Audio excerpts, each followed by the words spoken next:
'Twas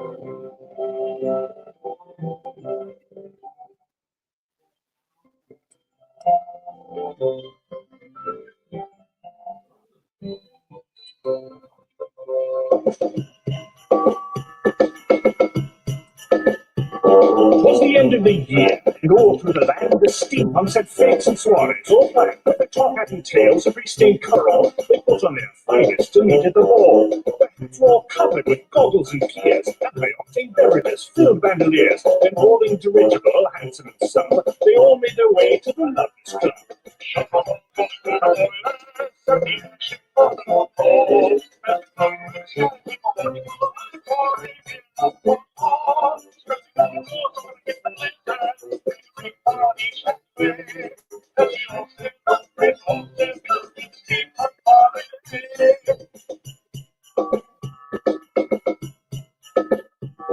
And when they'd arrived and the seats were arranged, their cards and handshakes and gifts were exchanged, they kept the marbles and boxes of tea, from watches and pickle jars filled with debris, a vintage edition, a clockwork coaster, and clothing and styles who escaped the sun. The children got toys, the adults did too, though many of the latter were from Doctor Who.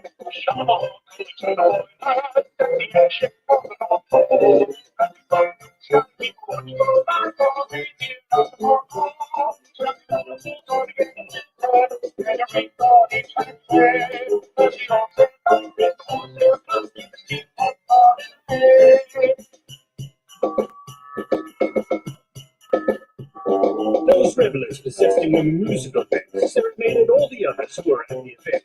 Then, braving the cold of the snow, slush, and sleet, they sang jolly carols from street to street. And here's to that which is different, and we're told the word free is a splendid invention. Then, after a brief fusillade of snowballs, they made their retreat to the warmth of the hall.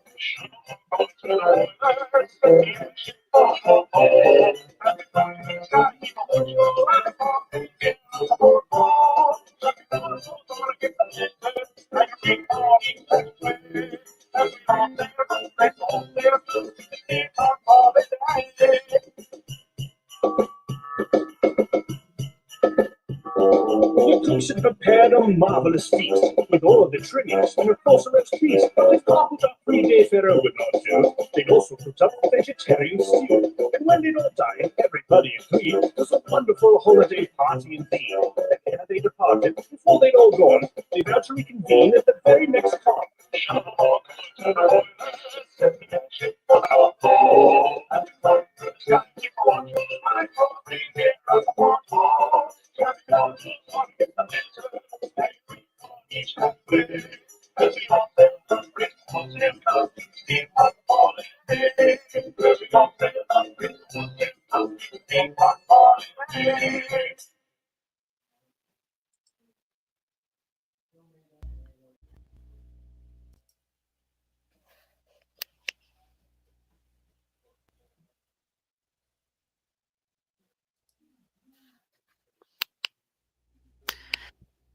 Salutations!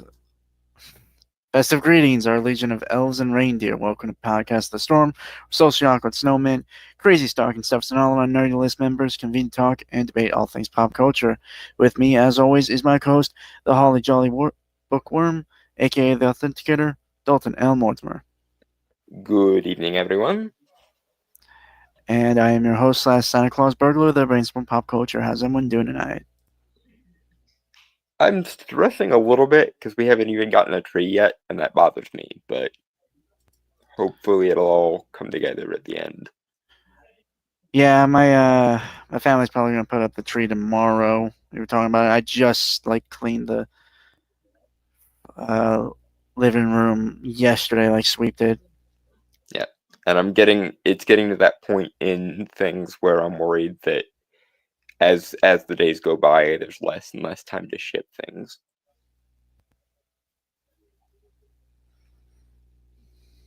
Yeah. Frustrating, but hopefully it'll all work out.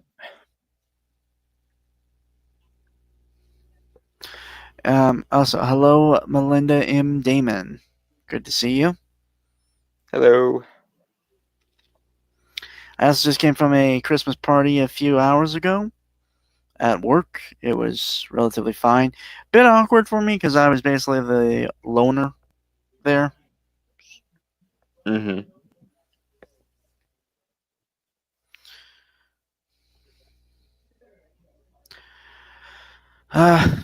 Anyway, let me see that. Okay. So this is what we were going to be covering last week, but because of time constraints, we didn't. Mm-hmm. Let me see if it's loaded yet. Yep. Okay. Excuse me. So this is from Mises Institute or Mises.org. How the Soviets replaced Christmas with a socialist winter holiday. This was written by Ryan McMakin, published December 10th, 2019. So it is a little old. Yeah, but I'm pretty sure we didn't cover it at any point in those years, so we're still good, I think. All right.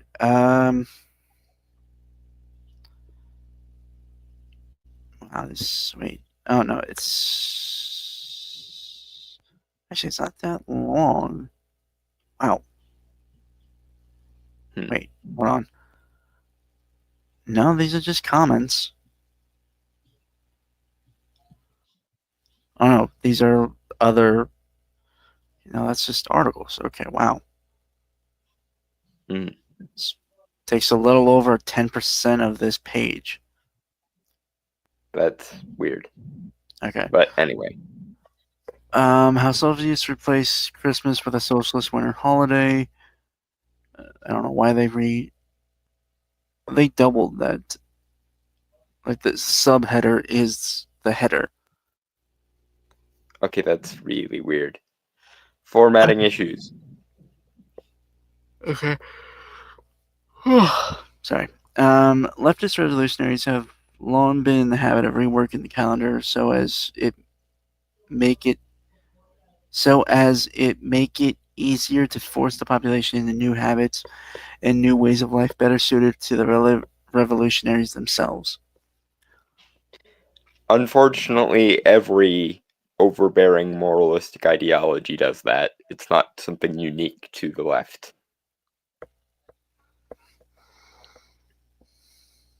That doesn't make it okay when they do it. It's just, it's not unique to them.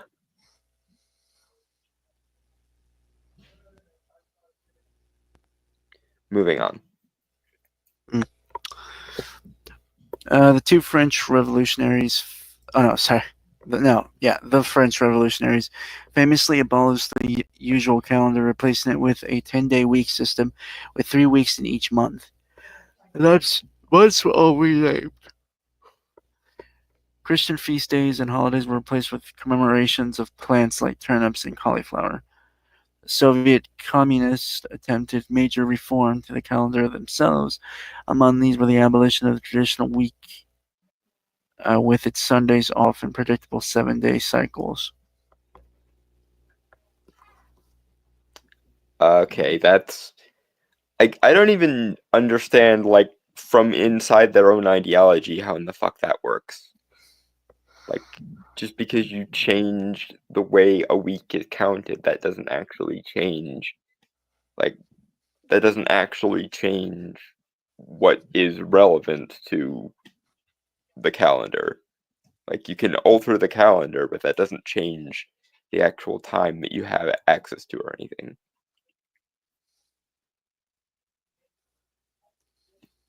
Anyway, moving on.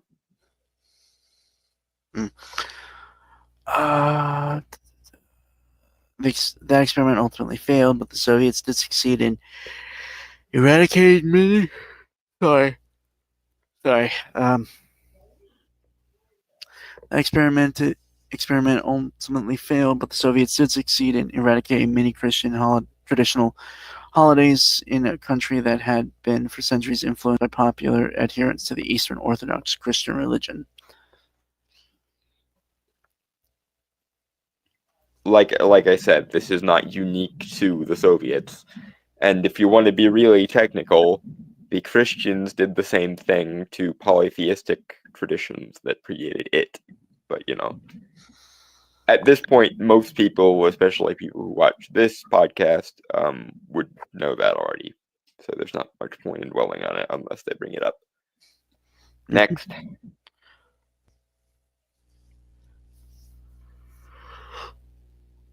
Fuck. I don't know why I'm tired. Once the communists took control of the Russian state, the usual calendar of religious holidays was naturally abolished. Easter was outlawed, and during the years when weekends were removed, Easter was especially difficult to celebrate even privately. But perhaps the most difficult religious holiday to suppress was Christmas, as much of this is evidenced by the fact that Christmas wasn't so much abolished as replaced by a secular version with similar rituals. Which, to be fair, is also not unique to socialists. Because, like, in most cases, Christmas is like 1/3 secular, 1/3 things that were holdovers from previous polytheistic traditions or animistic traditions, and then 1/3. Well, okay, like, yeah, 1/3 Christian. Although I think it must be said that the secular or commercial aspects probably take up more than a third. If I was to actually make the ratios accurate to like the actual reality, I was just holding that up as a shorthand. But point being, that seems to happen with or without communist intervention. So I'm curious how much and how directly the Soviets are actually to blame for that in this particular case, because that wound up happening in the West anyway, regardless of any particular ideological motives.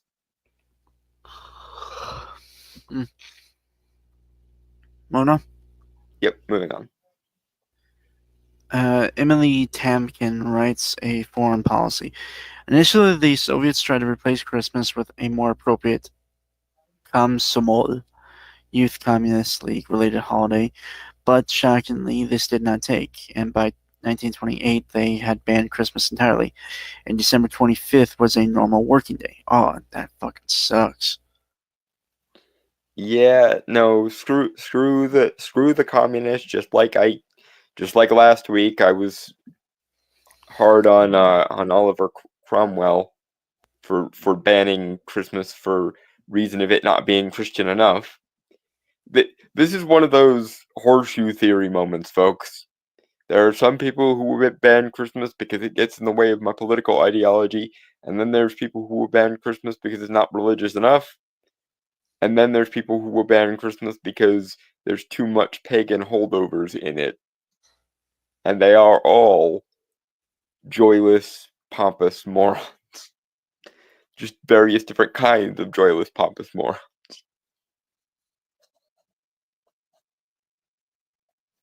Next.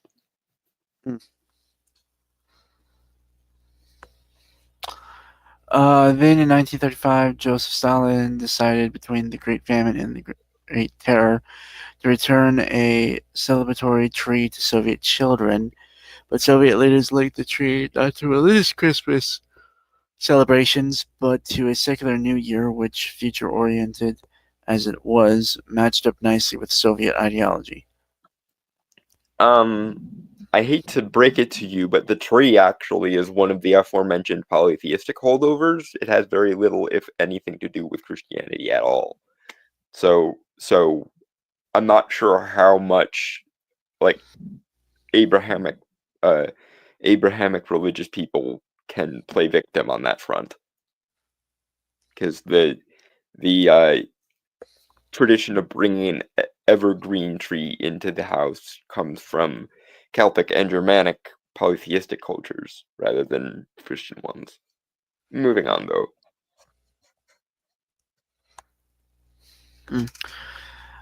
Dead Morose. I think that is that how you say it? I think so. Fucking hell. Yawning. Sorry. Fuck. God. Yeah, Santa Claus-like figure was brought back. He found a snow maid from folktales to provide his lovely assistant. This is granddaughter, isn't it? Yeah. Fuck, I'm gonna. Snegurokcha. Oh no. No. I don't fucking know. The blue 7-pointed star that sat atop the imperial trees was replaced with a red 5-pointed star like the one on Soviet insignia. It became a civic celebratory holiday, one that was ritually emphasized by the ticking of the clock, champagne,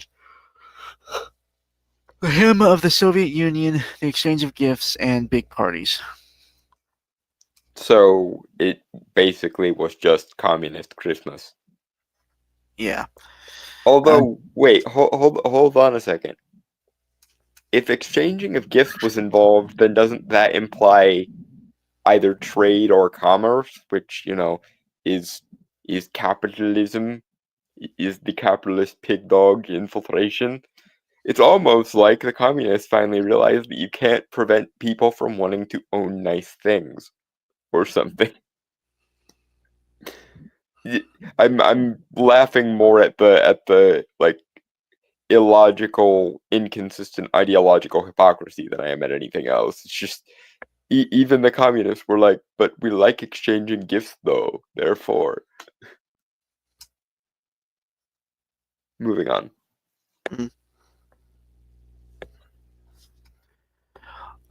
In the context of these celebrations, the word Christmas was replaced by winter, according to a congressional report from 1965.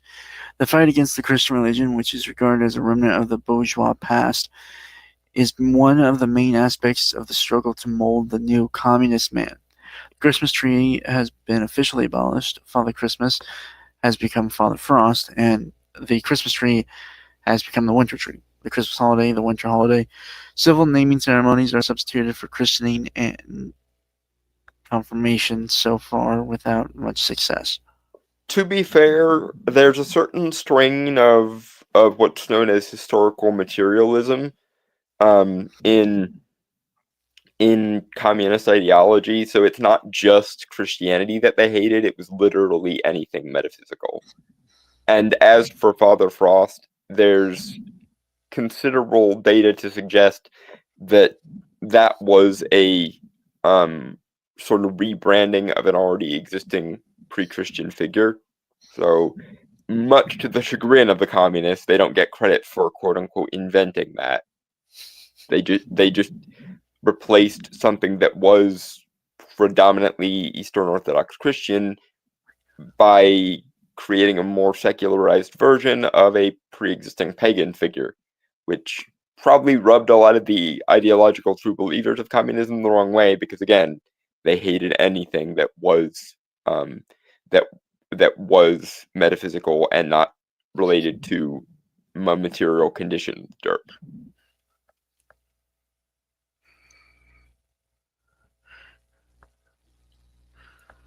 Hey, DT. All right, moving on. Yep.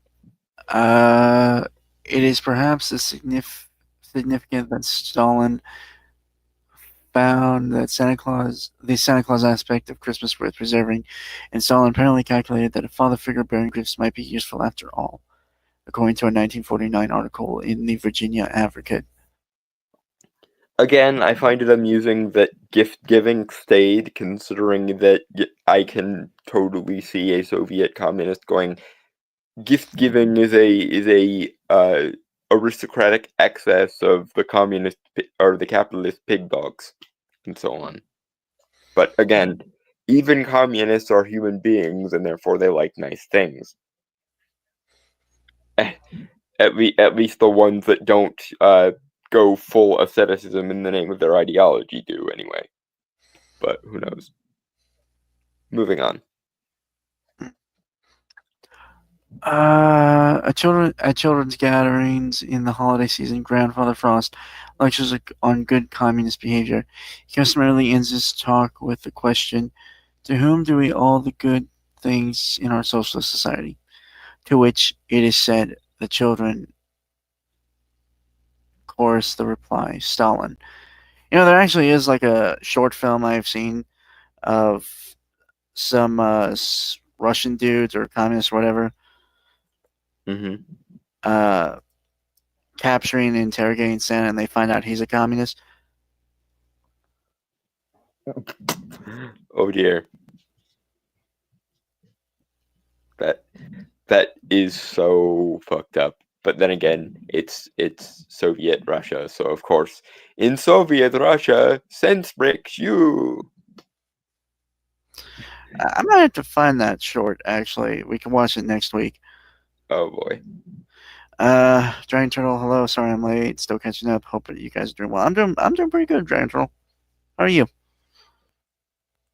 I'm doing okay. I'm getting a little bit anxious about how many days there are between now and Christmas and stuff, but I'm mostly doing okay.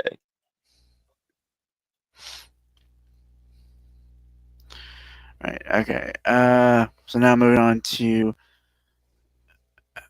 another one of Dalton's. How's this one going? Another short one. Huh. Hmm. Okay. This is from tomorrowsworld.org, written by Wyatt. I'm going to butcher this last name, and I apologize. Cecilka, I think. And this was published December 2022. Hmm. Why Satan Loves Christmas. Is Christmas a Christian holiday, or could this famous Christian tradition actually be one of the devil's favorites? Jesus Christ. Yeah, talk about a false dichotomy. You do realize there are other options than just one or the other, right? But in any case, moving forward, I assume the answer to that question is probably going to be no, because ideological, moralistic bullshit. But at least in theory, a sane person should be able to propose other options than just God or the devil. Anyway, moving on.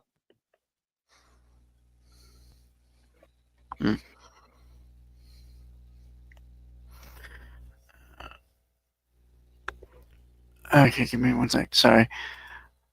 Most people dismiss the commercialism, the pagan influence, and the impossibility of a December 25th birth and take comfort in slogans such as "Put Christ back in Christmas."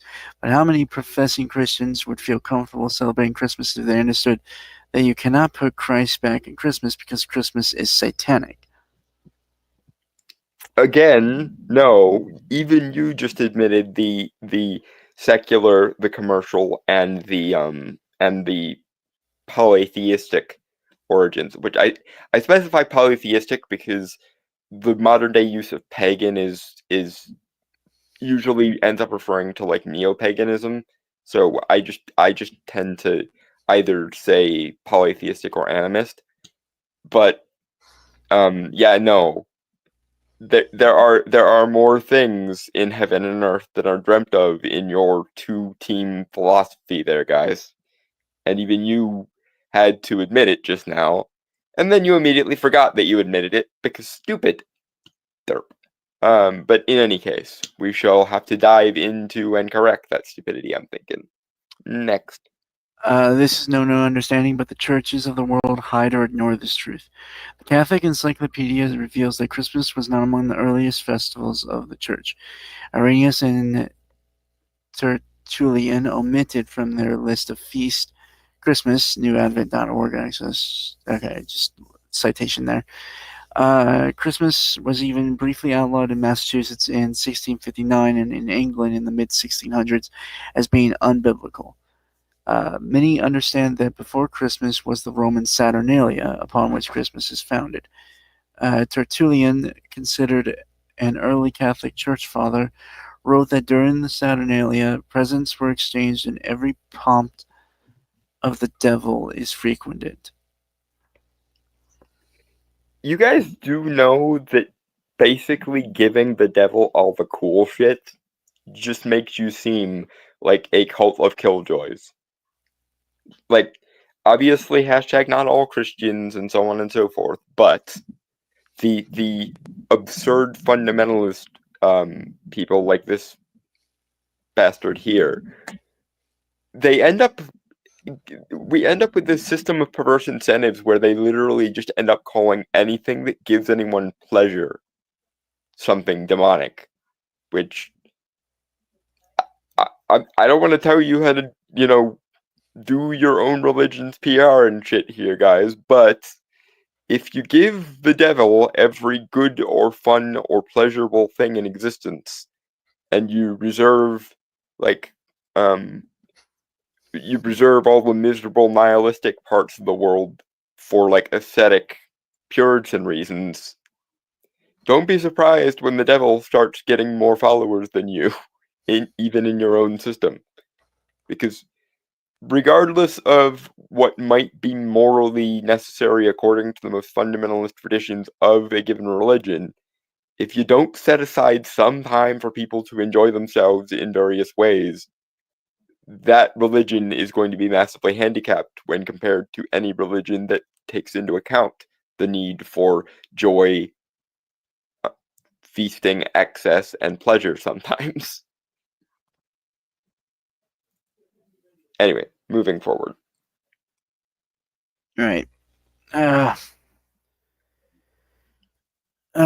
the Saturnalia was simply an adaptation of something earlier, Persian Mithraism.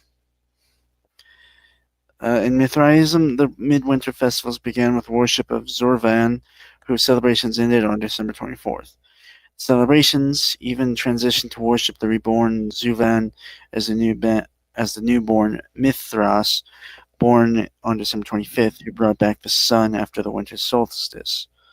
Yeah, small point though. The jury is still very much out which came first, Saturnalia or the Mithra festivals. I don't know as it's even arguable that Saturnalia doesn't predate the Mithra festivals, and it's very possible indeed that these were all relatively contemporaneous with one another because, in an agricultural society and a polytheistic one, which most cultures were before the advent of, henotheism and then eventually monotheism, they worshipped the forces of nature or the intelligences thereof, and their spirituality thereby moved with the cycle of nature and so on. So it's highly probable that some version of Mithra festivals and Saturnalia started around the same time and were independently invented from one another. Was there occasional bleed over when the Persians and the Romans met? Most likely, but it's certainly not a closed question which came before the other, Mithra or the Mithras festival or the Saturnalia. I tend to think that Saturnalia probably is older than the Mithra festival, but then again, I also suspect that that Celtic and Germanic Yule is even older than both of those. So the jury is still very much out, and it's still an open question, research-wise and academically. So I realize I'm being a massive pedant geek here, but the rules are the rules, and the facts are the facts. And so far, the facts state that we don't actually know which, if any, of these came before the rest of them.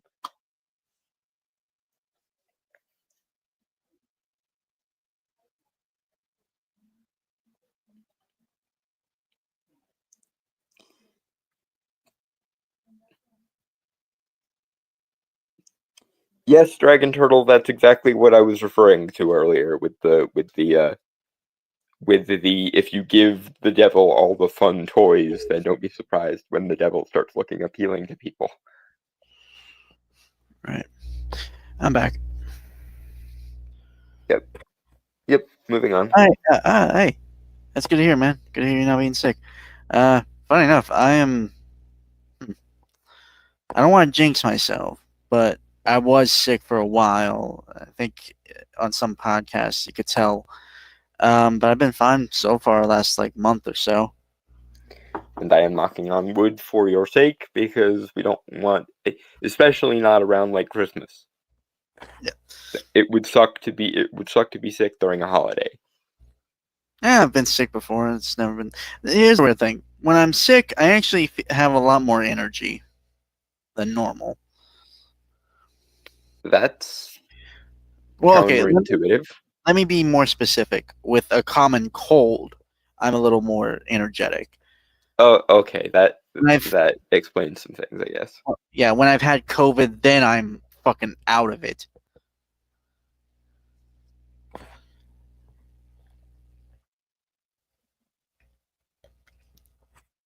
Hmm. Um,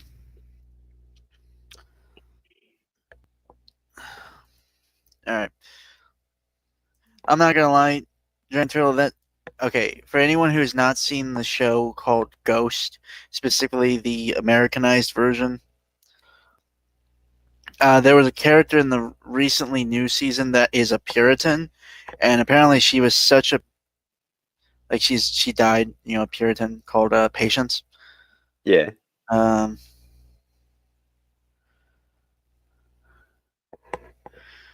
uh, she was so Puritan that that she was like banished from her Puritan village group thing because she was so puritanical. When you out Puritan the Puritans, you have definitely gone too far. But in any case, back to the article.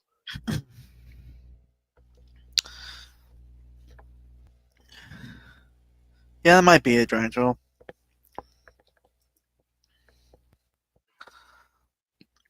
The Romans eagerly adopted Mithraism in the form of Saturnalia. Saturnus, as he was known under the name popularized by the Roman world, was in fact the ancient Persian god Mithra, the reborn Zuvan, as the Catholic Encyclopedia records. Emperor Diocletian, I believe it's declension, but I could be wrong. I don't know, And, names are built a temple to Mithra in Carnatum, and the 25th December was observed as his birthday, the Natalis Invicti, the rebirth of the winter sun. okay, here's the thing. Almost that entire paragraph was wrong because there really aren't that many parallels between Saturn and Mithras. Saturn is usually depicted as a either middle-aged or elderly gentleman, and he is most closely tied to the Greek god of time or titan of time, Kronos.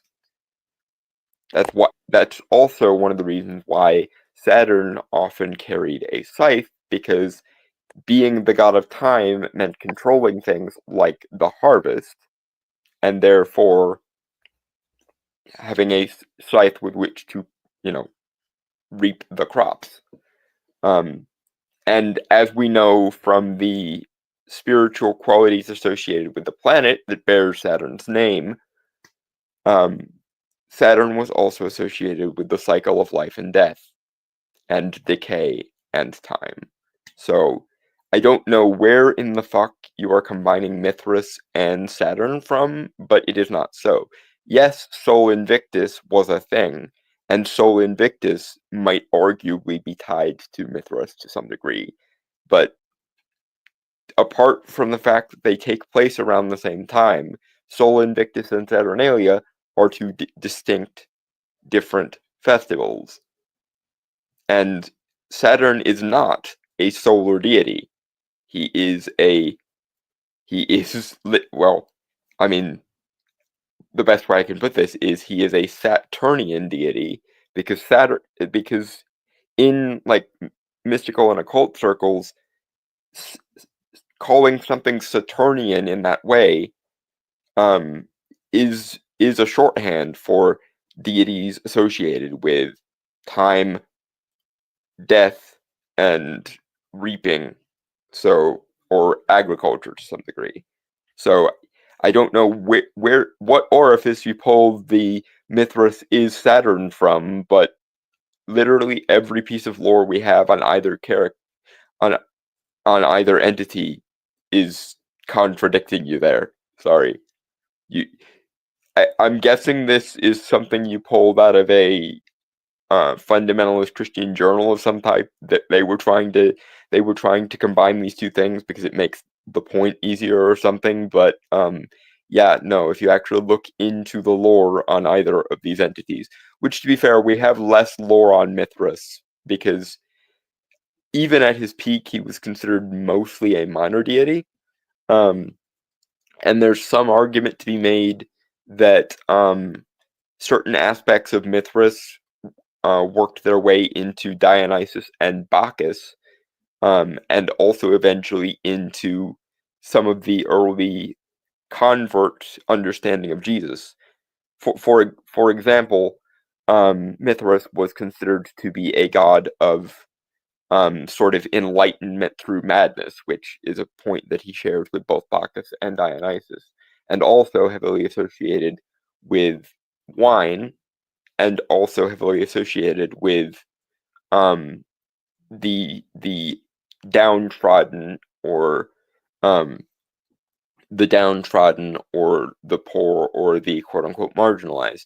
That might be something that you can say is in common between Mithras and Saturn, because one of the features of Saturnalia at the time that Saturnalia was actually practiced was the belief that during Saturnalia, those who were the servants, those who were the slaves, were placed during Saturnalia in the position of the master, and the master was in turn placed in the position of slave during the period of Saturnalia. It was sort of a way to, or a justification for essentially doing what would later be called noblesse oblige, i.e. lavishing respect and offerings or gifts onto the poor so that they felt appreciated, and showing the masters of said servants and slaves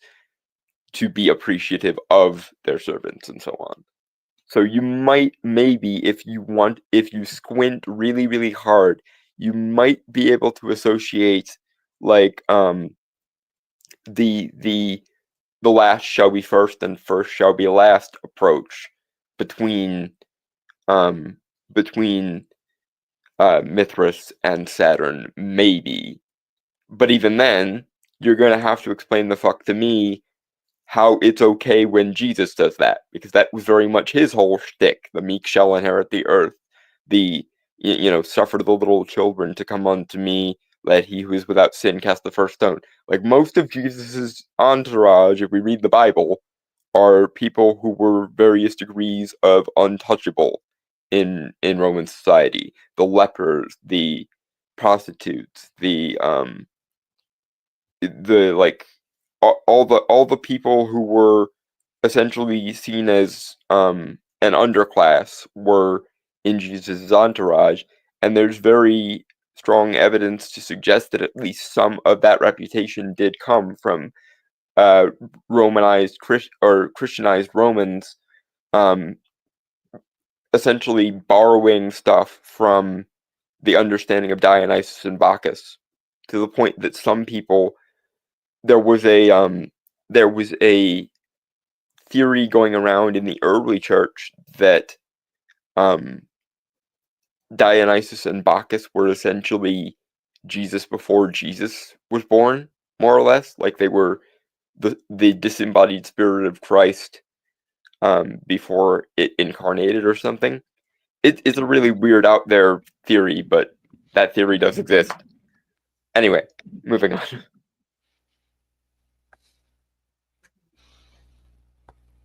Alright. The pagan god Zervan was depicted as a winged, part human, part lion figure. Thus, we see that Zervan depicts angelic cherubim characteristics. Further, Zervan was typically accompanied by snakes wrapped around his legs, arms, or body. Scripture reveals that Satan is a fallen cherub and is associated with the snake. I'm not sure where in the fuck you are getting that in scripture, because I'm assuming you're not open-minded enough. Ezekiel 28, verses 14 to 16. Okay. Well, I'm not, like I say, I'm not sure where you're getting that from, but, and I know you're not open-minded enough to look at the extra canonical stuff, but for most of the Old Testament, the idea that Lucifer was a fallen angel wasn't even a thing, as we can see in the book of Job, where he is essentially playing God's prosecuting attorney against humanity, but that makes him an adversary of man, not God. And quite a lot of the lore from the New Testament that associates Jesus as being the enemy of God was stuff that was borrowed from the Leviathan, who was God's original enemy in like Old Testament mythology. Because according to the lore surrounding the Old Testament, God essentially had to slay Leviathan, who was a creature of chaos, so as to have the freedom to make the world. Anyway, moving on.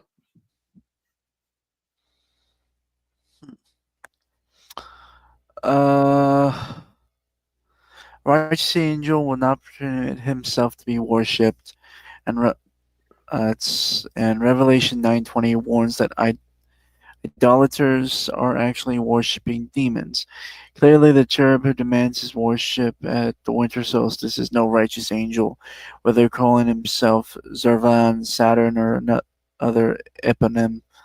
This deity is a proxy for none other than the fallen cherub called Satan. No, again, that doesn't even track from inside your framework.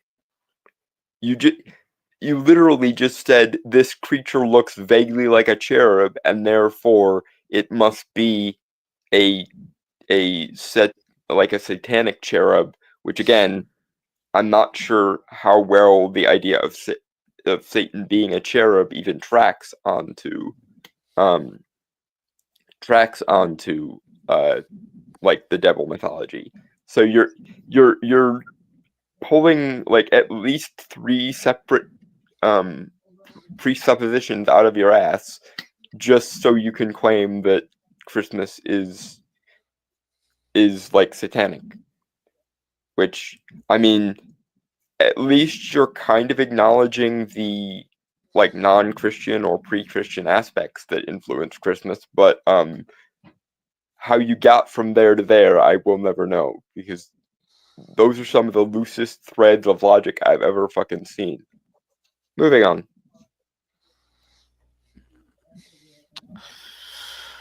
Christianity, not Christmas, but even the Roman Saturnalia and Persian Mithraism were remnants of an even earlier mystery religion, the Babylonian mystery cult. Ancient Babylonians celebrated the reborn Nimrod as the newborn Tammuz by worshipping an evergreen tree, now the common Christmas tree. The Babylonians also celebrated this rebirth during the winter solstice. Jeremiah condemns ancient Israel for copying this terrible paganism and even specifically mentions the decorated tree in Jeremiah 10. Okay, once again, you are pulling a connection completely out of your ass. Most of the modern Christmas tree lore does in fact come from pagan cultures, but those cultures are Celtic and Germanic, respectively, i.e., the people who existed in what is now Germany and the people who existed in what is now the British Isles. So maybe you could make an argument that some version of the bringing in of an evergreen tree at the winter solstice might also have connections to Babylon. But again, you went about this the completely wrong way around. You should have led with the Celtic and Germanic aspect and then maybe backdated that to Babylon rather than starting with Babylon and not even mentioning the Celtic and Germanic thing. This guy is like one of those conspiracy theorists in action movies who have the thread diagram on the wall and shit. Oh my god. But it actually doesn't connect to anything really. Yeah, or it does connect, but he has the causality or the reasoning completely fucking backwards. Regardless of fond memories or whether everyone does it, a true Christian will reject Christmas because Christ refuses to have any part in idolatry. Not for nothing, but if you're a Catholic, then have fun explaining saints then, or the altars and different offerings that are sometimes given to angels like Saint Michael or Gabriel. Like have fun explaining why angelology is a thing. But you know, again, if you want to give the devil credit for every single thing that's pleasurable or fun, you can do that, but I'm not sure it exactly helps your case. If you're going to straight up pull the, yes, Christianity is supposed to make you abjectly miserable from cradle to grave, and no, you're not supposed to have fun at any point in life. Again, in theory, you can do that, I suppose, if you're absolutely sure about purity spiraling that hard, but don't be surprised when nobody is sold on that concept, because most people don't like being nihilistically miserable and ascetic all the frickin' time. That's why most holidays actually are times of indulgence and excess rather than denial. There are also some holidays that are about withholding for the sake of earning future abundance, but even that is, at least in theory, about proving your worth to whoever is in charge of this so that you can then gain further indulgence later. If quote unquote true Christianity's only offer is we will make you miserable from cradle to grave, and you're not allowed to have fun or have pleasure at any point, and you should in fact feel guilty for feeling pleasure whenever it happens, somehow I don't think that's going to end up convincing anybody. You gotta kind of know your audience here, and given that your audience are human, telling them that they're supposed to shun everything they like and be miserable from the moment they're born to the moment they die, in the hopes of maybe having a positive afterlife later, that really is gonna be a hard sell for most people, I think. Moving on.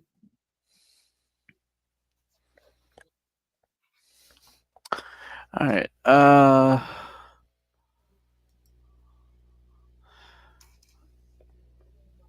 Christ was never part of Christmas, and he will not be put back into it. God commands us to reject heathen ways, reveals that pagan celebrations and satanic holidays, in air quotes, are abominations to him, and tells us not to change the teachings of Jesus Christ and the apostles. Understanding this truth, a true Christian will not even consider celebrating Christmas, realizing that these winter solstice celebrations are indeed Satan's celebrations. No. You're conflating two different categories here. You're conflating polytheism or paganism with the other half of Christian moral dualism, and even you haven't been able to keep that logic consistent in your head because it simply doesn't follow. Like, there are things other than your God or your devil, and acting as if those aren't things, quite frankly, ends up decanonizing probably about a third of the Old Testament, because there are cases in the Old Testament where God fights various different other gods, like Baal, like Baal and Chemosh, and so on. And yes, I guess you can do the relabeling thing of those were actually demons all along, but even the Old Testament acknowledges that there is a divine council, which, again, you can reflavor as those are all angels and he's the only God. But even then, if you're a Catholic, then you do sometimes engage with saints and angels rather than God himself. Angelology is a well-established thing, just like demonology is. And again, in Catholicism at least, you can have a mortal human ascend to a level akin to godhood by being a saint. So if the pagan and polytheistic holdovers of Christmas are a reason not to celebrate it, then aren't all Catholics by definition committing idolatry then? I'm not saying I believe that. To me, it makes perfect sense. But if you believe that and you're a Catholic, then you have some splaining to do. And if you're a if you're like a evangelical if you're like an evangelical Protestant, then most of the angelology lore that even remotely suggests what type of angel Lucifer was before the fall is Catholic or Jewish. Like, those are the two main sources of angelology and demonology is Also, Catholicism and Judaism. Also, Satan and Lucifer are two different things entirely. Yeah, even in the Middle Ages, they were listed as separate entities, mostly because the actual adversary of God, according to the Old Testament, is the Leviathan that he had to slay or keep at bay to protect his creation. And Lucifer was an adversary of humanity in the sense of he was sort of supposed to be like the prosecuting attorney of heaven, who would bring up all of a person's sins to God, so that God could judge whether or not the soul was worthy of entering into heaven. But yeah, there's very little in the way of angelology or demonology that isn't either Jewish, which a fundamentalist who's this deep in the paint probably wouldn't like very much, or Catholic, which a evangelical this deep in the paint wouldn't like very much. So someone is committing idolatry here by his own standard, and it's not either of us. So there's that. Have fun committing the very same thing you're complaining about as you complain about it. Womp. Moving on. Alright. Not gonna lie, this might be one of our shortest ones. Depending. Well, I mean, the video is 10 minutes, and who knows how quickly we'll move through that, so there's that. I mean, it's Renegade Cut, so yeah. Okay, so this is Troubling Philosophy of Kirk Cameron Saving Christmas by Renegade Cut. This was published hold on, December 21st, 2017. Yeah, so this one's... I assume he made it around the time that that the movie Kirk Cameron Saving Christmas came out. Right. But I can't see it, so I'll have to jump out and jump back in because it's giving me the buffering wheel of death. Right. Full honesty, I have not seen. I don't know this movie, so I'm not really going to be defending it.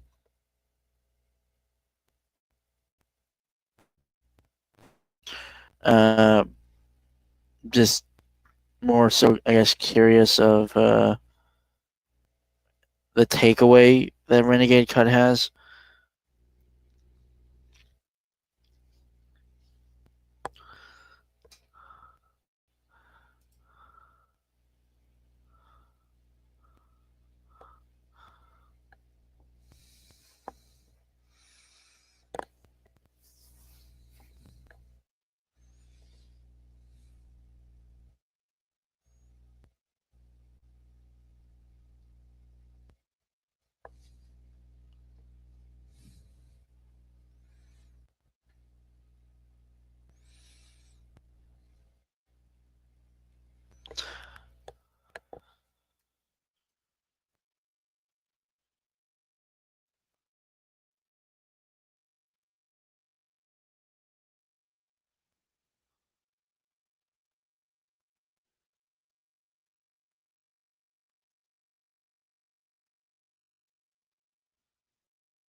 Hello?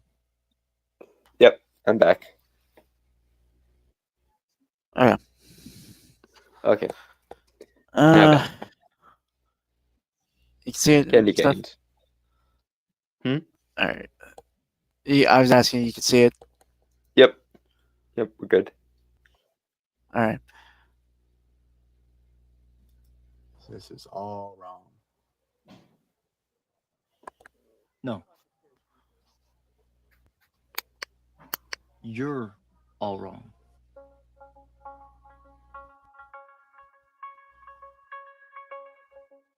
Kirk Cameron's Saving Christmas is the story of Kirk playing a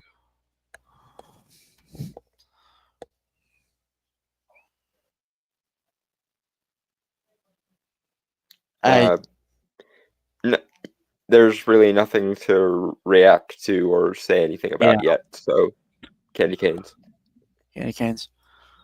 version of himself and his brother-in-law, Christian.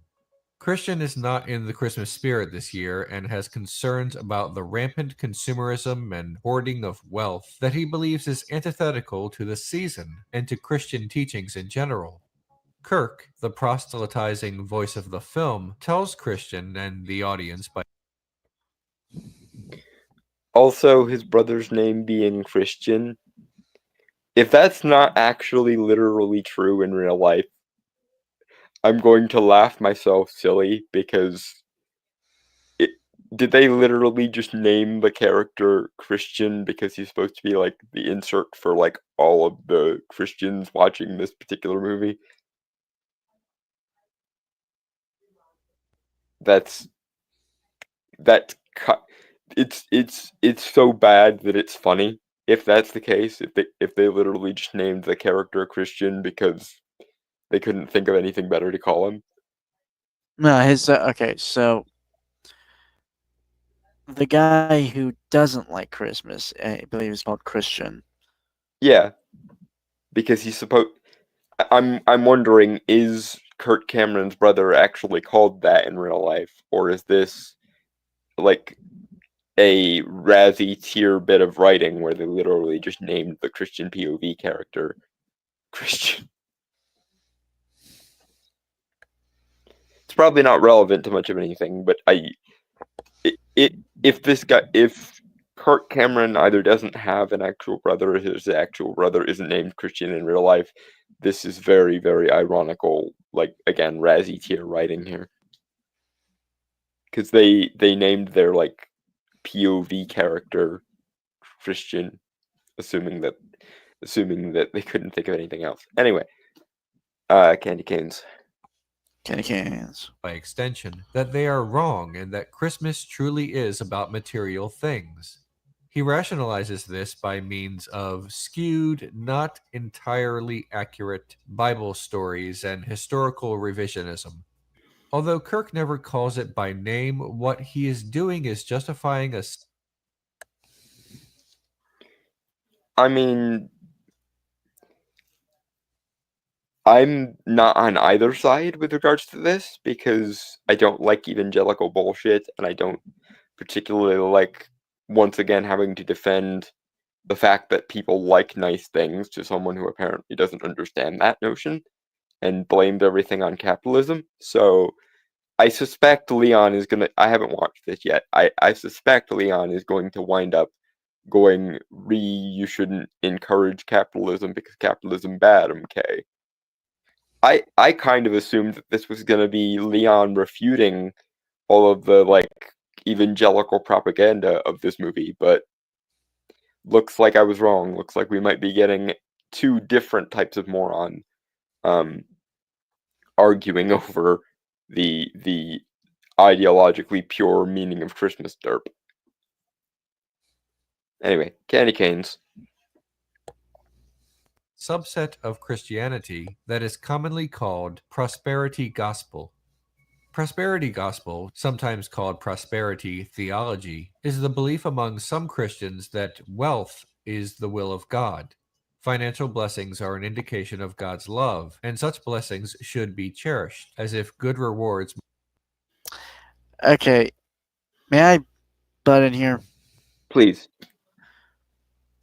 okay, as a Christian myself, loose as I am, Hmm.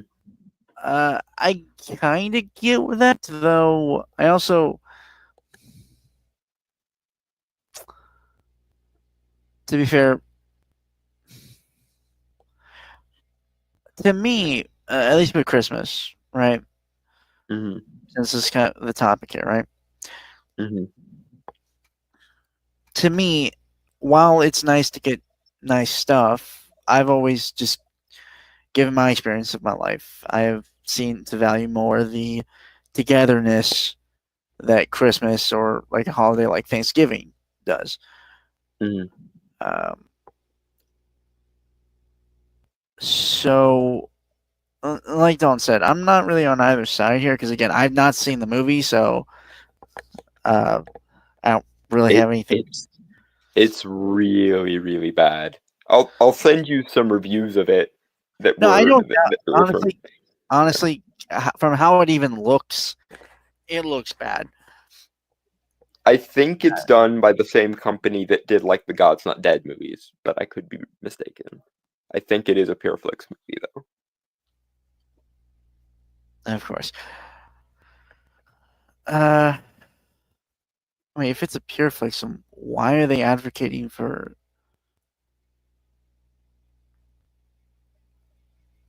money stuff? That's usually not. Because there's a group of like televangelist preachers who convince their flock that their amount or lack of money is a reflection of how much of a good person they are. Usually this only ends up being an excuse to guilt people into offering more money in tithes than they can afford, which is why so many televangelist preachers have like private jets and shit, because they basically fleece their congregations for money. This is one aspect in which I can kind of agree with Leon here, because prosperity gospel is somewhat disgusting for me. It's basically the like evangelical equivalent of like snake oil salesman, and I kind of hate it. But I'm gonna put my money on the fact that Leon is gonna blame capitalism for this rather than blaming, fraudsters and cheats and morons. But I could be wrong. This was a video in like 2017, which was like the tail end of the Channel Awesome era before everyone went fucking insane. So maybe this is going to be a more reasonable Leon Thomas video, or maybe not. Who knows? Candy canes. Uh, one time,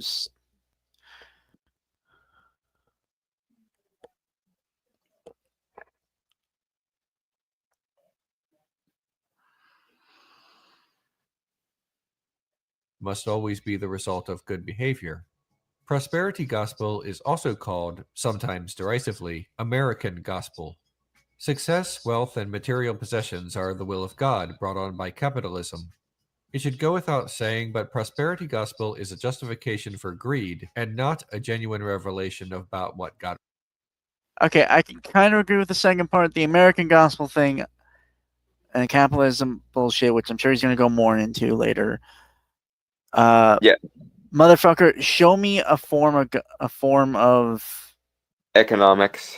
thank you. I don't know why I was going to say government, but that doesn't make sense.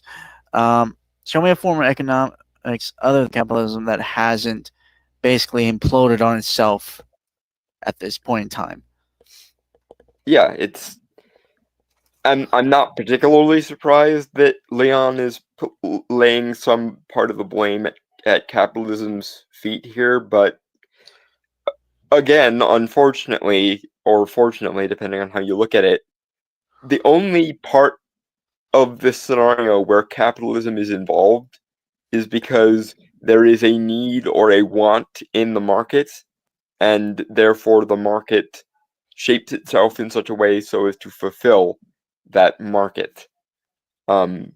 I agree with you that the huckster evangelicals who, guilt people into tithing more than they can afford so that the preacher in question can have a private jet, that is unethical. But I don't blame capitalism for that, and I don't even necessarily blame Christianity for that. I blame the people who use people's hopes, dreams, wants, and desires against them to guilt trip them and leverage them into giving more than they can afford. Like, this isn't Christianity's fault, it's not capitalism's fault, it's specifically the fault of bad actors. However, for the sake of trying to play devil's advocate here a little bit, I can see how a person can organically or in good faith wind up with the prosperity gospel mindset. The quintessential example, in my opinion, would be what happens to Job in the book of Job. Before the bet with Lucifer in the book of Job, Job was very, very successful, and that was at least implied to be the result of him being such a devout person. And then after the trial of Job has ended, and he has maintained a certain level of faith in God, God rewards him by giving him back all the stuff that he let Lucifer destroy for the sake of the bet. So there is at least some textual argument for a version of prosperity gospel, in the sense that God is, in Christianity, the master of all blessings and all curses. So by definition, if you wind up in a very blessed situation, it must have been God who did it on some level with regards to a Christian perspective, just like a lot of negative coincidences are often attributed to either the devil meddling with shit or God being displeased with you for some reason. This is obviously me coming from an outside perspective looking in, because I'm very much not a Christian, but I can at least see how you could organically arrive at prosperity gospel without necessarily being a huckster or a snake oil salesman. Moving on, though. Candy canes.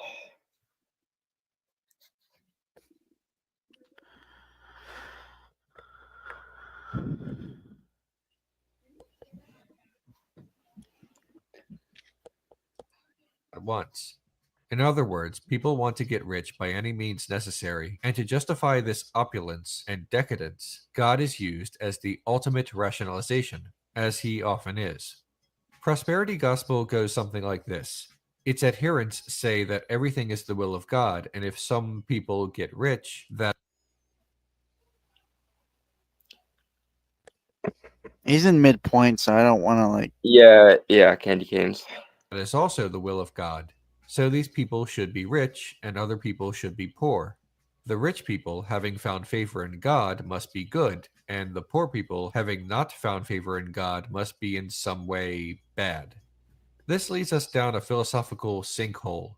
If everything that happens is simply the will of God, Let's let him finish. and Candy never canes. something in defiance of God, then everything that ever happens is good. If someone is murdered, then it is good. If someone starves, then it is good. Adherents of prosperity gospel. Okay. Again, I'm finding a strange amount of shared ground on this with Leon here. Because one, if everything that happens is the will of God and nothing can ever happen outside of the will of God, then by like the Stanley Razor logic of with great power comes great responsibility, can literally anyone claim responsibility over anything other than God? And shouldn't we judge God for the negative impacts that his grand design therefore has? I'm not necessarily saying that, because a lot of people will just go, well, the devil does all the bad shit and God only does the good shit.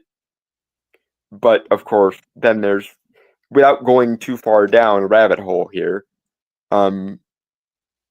God is both omnipotent and omniscient, which means he knows everything, which raises the question, did he know Lucifer would fall?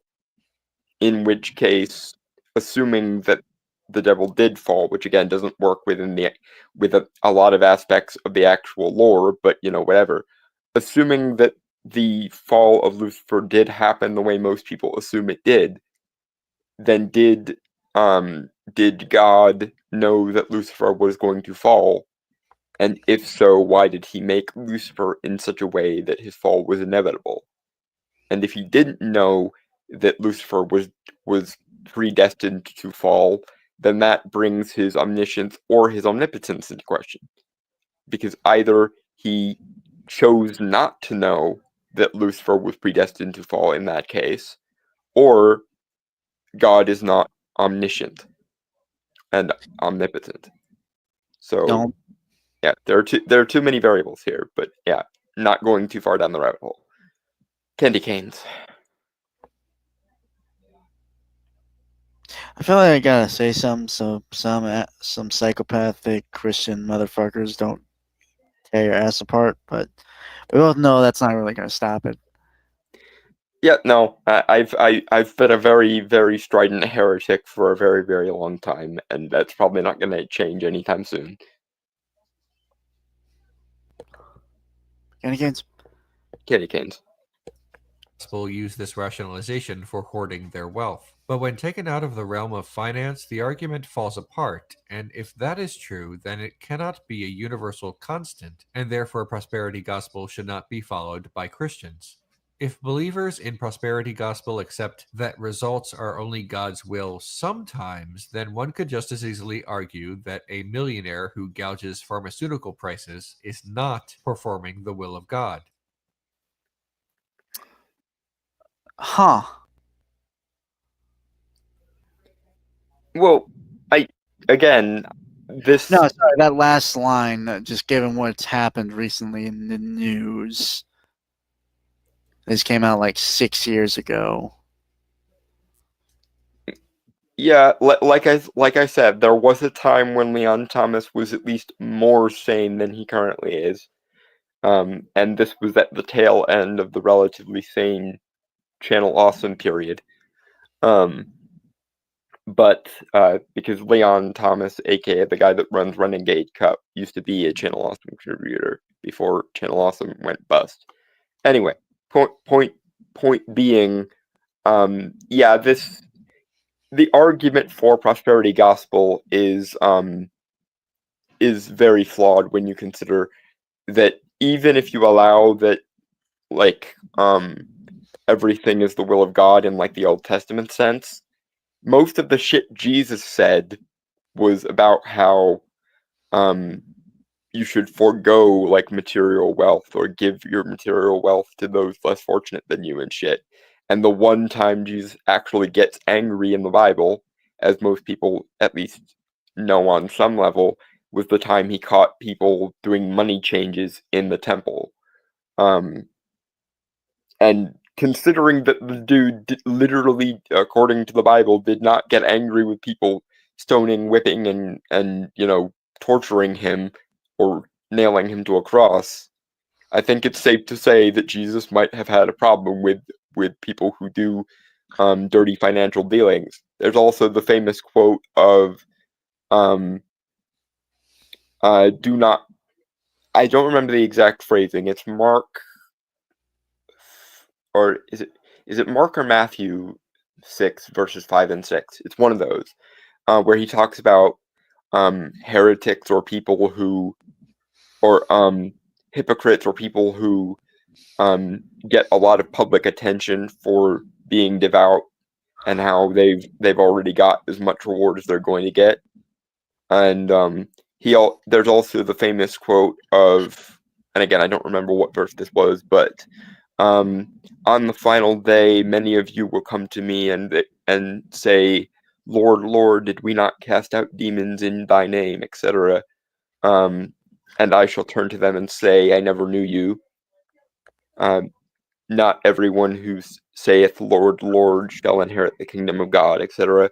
So, based on those couple of verses, and the fact that Mammon, who is the demon of greed according to medieval demonology, is one of the few that actually gets name dropped by Jesus in the Sermon on the Mount. He says, one cannot serve two masters, Mammon and God.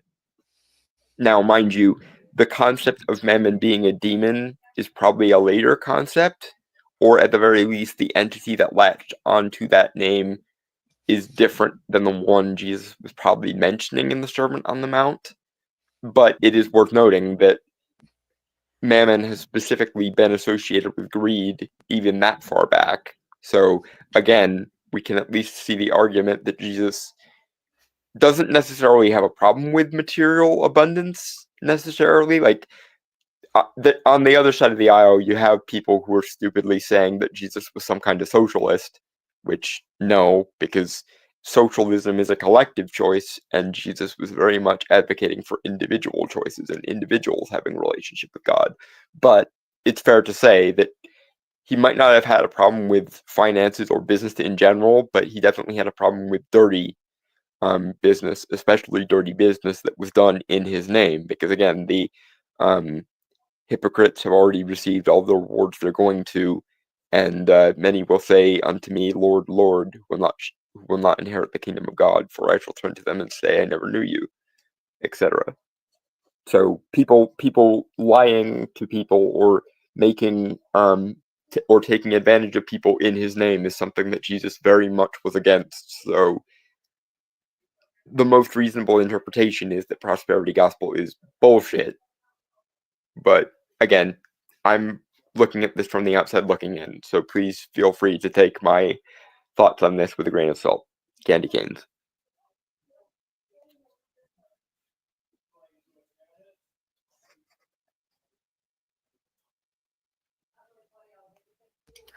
Sorry, I was taking a drink real quick. Yep. Candy canes. Candy canes.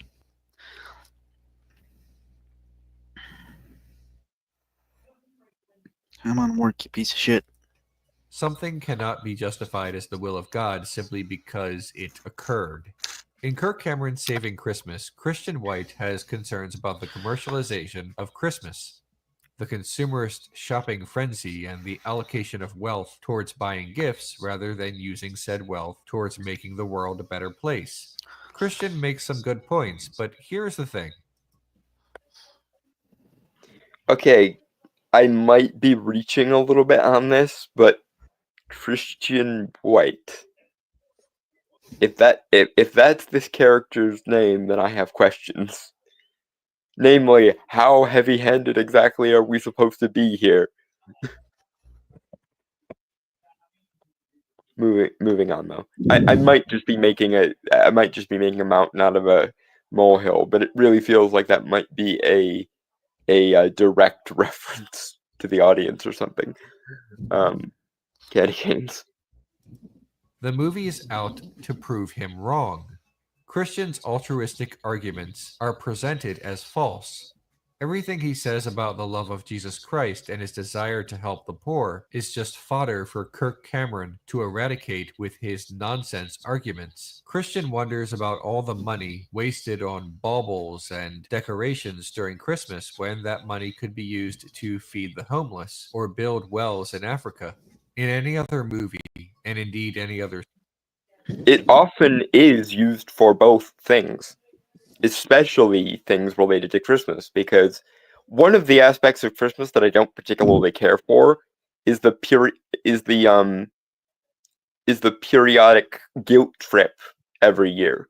Like a good example of this is the annoying song Christmas Shoes. I don't know if anybody else has heard that song, but it is basically guilt trip set to music, where basically it guilt trips everyone who is able to be happy at the holidays for being able to be happy. I don't I don't particularly like that. But even then, quite a lot of charitable initiatives pop up during Christmas to use the money that people do spend on, baubles and things to help the poor by proxy and so forth. Like every year you see those, Santa guys with the bell standing on the corner with the like charitable donation thing, or you'll see like ornaments and stuff sold that like 50% of the proceeds from these go to, feeding shelter cats or shelter dogs or the homeless or whatever. And unfortunately, while I do have sympathy for the homeless and the downtrodden and the dispossessed and things, here's the thing that most people don't seem to want to acknowledge. The people who are poor don't like being poor, and if they had their druthers, would want to be just as celebratory and excessive as everybody else, by and large. It's this idea that, especially in academia, that that being happy or being excessive or being wealthy is in and of itself immoral, and that we should all strive to live like the downtrodden, poor, working class people. But there's always been this issue between old money and new money. Old money actually tends to want to LARP as the poor people. That's why you see so many rich middle class or upper middle class brats shopping at thrift stores, even though they have no need to. Meanwhile, new money, people who have earned their own wealth by their own merits, choose to be the stereotypical rich person because they've never been able to afford all the nice things the world has to offer, and so they appreciate them. Meanwhile, the old money types have never known a life without the wealth to fall back on, and so they actively start resenting or being nihilistic about their wealth, and therefore don't hold themselves to any sort of higher standard of quality, and actually try to LARP as poor people a lot. Can I be honest? I got because of my work and I don't really spend a lot. I just don't spend a lot in general because I don't really need a lot. So I've built up a good amount, but I don't really go on spending sprees. Right. I'm not trying to discredit the point you're making. I'm just pointing out, individual, differences and stuff. Yeah, obviously it's a trend I'm referring to. I'm not saying this applies in every single circumstance. Right. But Okay. in general, people who are like second or third generation money or, old money actually are ungrateful for a lot of their wealth. And that's why you wind up in this situation where champagne socialists will say we should all be living like the poor, all the while the actually poor people are like, I really would like to, dress nice and drive a nice car and afford nice things, but I can't because poor. Sorry, no, I just want to say this. So those motherfuckers just say that kind of shit. All right, make yourselves poor then. Give your money away. Try living for I don't know, try a week or a month being poor. The funny thing is rich bastards like Hassan Piker dress like they're poor. They dress like they have to shop in a thrift store while simultaneously living in multi-million-dollar mansions. And they think that's them with class solidarity or something. That's why so many champagne socialists exist. Okay, so sort of funny story. It's stupid, but okay. Today, before I went to the Christmas party, I was just gonna show up in jeans and t-shirt, right? Yeah. Like a jacket too, coat, winter coat, whatever. I get flack for that, so I am forced to put on a polo shirt, right? Mm-hmm. Because for the record, it's going to it's like at my place of work, so I'm not gonna like. I don't know. I just wasn't thinking about like, oh, I should dress up. You know, Hmm. I go there, and guess what? No one is really dressed up either. Wah, wah, wah, wah. And again, it's a corporate thing. No one. It's not like the super fancy event, right? Mhm. But it's it's just telling to me that that kind of appearance thing doesn't really matter, even in those kind of like I wouldn't say high society types, but Well, it's types. it's But it's interesting how many billionaires will if you've ever seen pictures of Mark Zuckerberg, he's always wearing the most beaten up hoodies or jeans with holes in them and stuff. I Even mean, okay, even to though be he has more fully money honest, than small countries and shit. I know, but to be fully honest, there was a guy who was like the super rich dude. I saw a video talking about him that lived in like a very like kind of shabby old house. Went to McDonald's, got like the same thing for years and years on end, like decades. Even though he's like this big financial broker dude. You He talking just was about Warren Buffett? uh, possibly. I would have to find the video again, but my point is that even if you are rich, you don't really need to. It's like some people just don't want to flaunt their wealth. Some people don't want. I think the issue is like the people you're describing are just doing it more so for vanity than anything.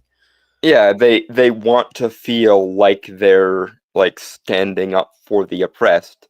Right. Meanwhile the quote unquote oppressed would really like to have the capacity to dress like a rich bastard every now and then, but they can't. Right. A lot of this counterintuitive bullshit comes down to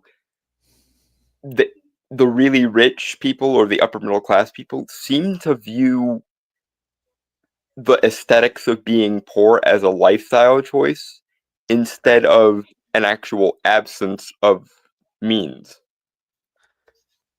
Yeah, I definitely see that. I mean, again, speaking as someone who has been on that kind of verge of poor at points in his life, um, literally the aesthetics or the clothing, like you always try to be more practical with it. Like you always try to make sure the clothing works for the situation you're in. Mm. Um, Again, it's a whole complicated matter, but I just think it's incredibly stupid for like you said, and the guy I was talking about earlier, the super rich dude who kind of lived a very like modest life, average like middle class life. I believe he did earn that money, and it was going back to what you had said about like people who were like the second or third generation old money people don't, while people who have earned that money tend to Be uh, grateful for having it, yeah, yeah, because they knew how hard it was to earn versus the which people yeah. who are the inheritors of robber baron's fortune from the 1920s. So I guess that Actively resent their own wealth on some level, it seems. yes, I guess that's where it kind of boils down to if we're getting to the root of it. Yeah. Anyway, this has been a complete and utter sidebar, so we should candy cane. Oh, okay. Hold on. Sorry. Podcast don't get me started on that. People are obsessed with what I call the masquerade, and some people, even when it doesn't affect them or slightly benefits them, get angry if you try to take off your mask. Everything about you needs to be faked or better to better fit in, match trends, and just be better than you are. And Yeah, the correct solution to that, Dragon Turtle, is just do not give a fuck. Because I, for example, despite being, you know, probably lower middle class on some level, I still make effort, and my mom still makes effort to look good, to the point that we will both, like, if we're going somewhere, we will get compliments from people in public, and they'll ask us, like, how do you guys always manage to look so good? It's like, it's usually just a simple matter of taking care of yourself and being clean and having a decent sense of style and the ability to bargain shop. Because people don't really seem to realize how easy it can be to bargain shop if you know what you're doing. If you have a nose for a good bargain.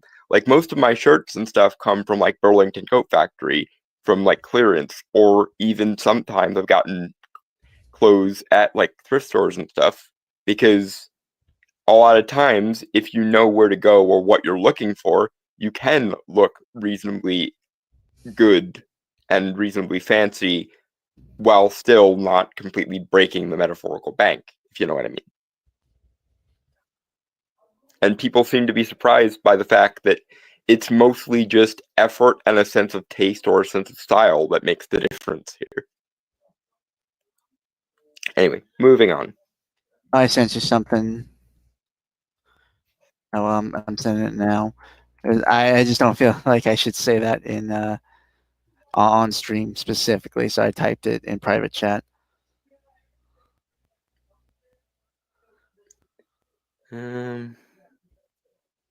Okay, also for Dawn's point, they leftist urban hipsters love to dress up as other things, be it ancient people, other cultures, other economic classes, fictional races, etc. All hipsters in cosplay.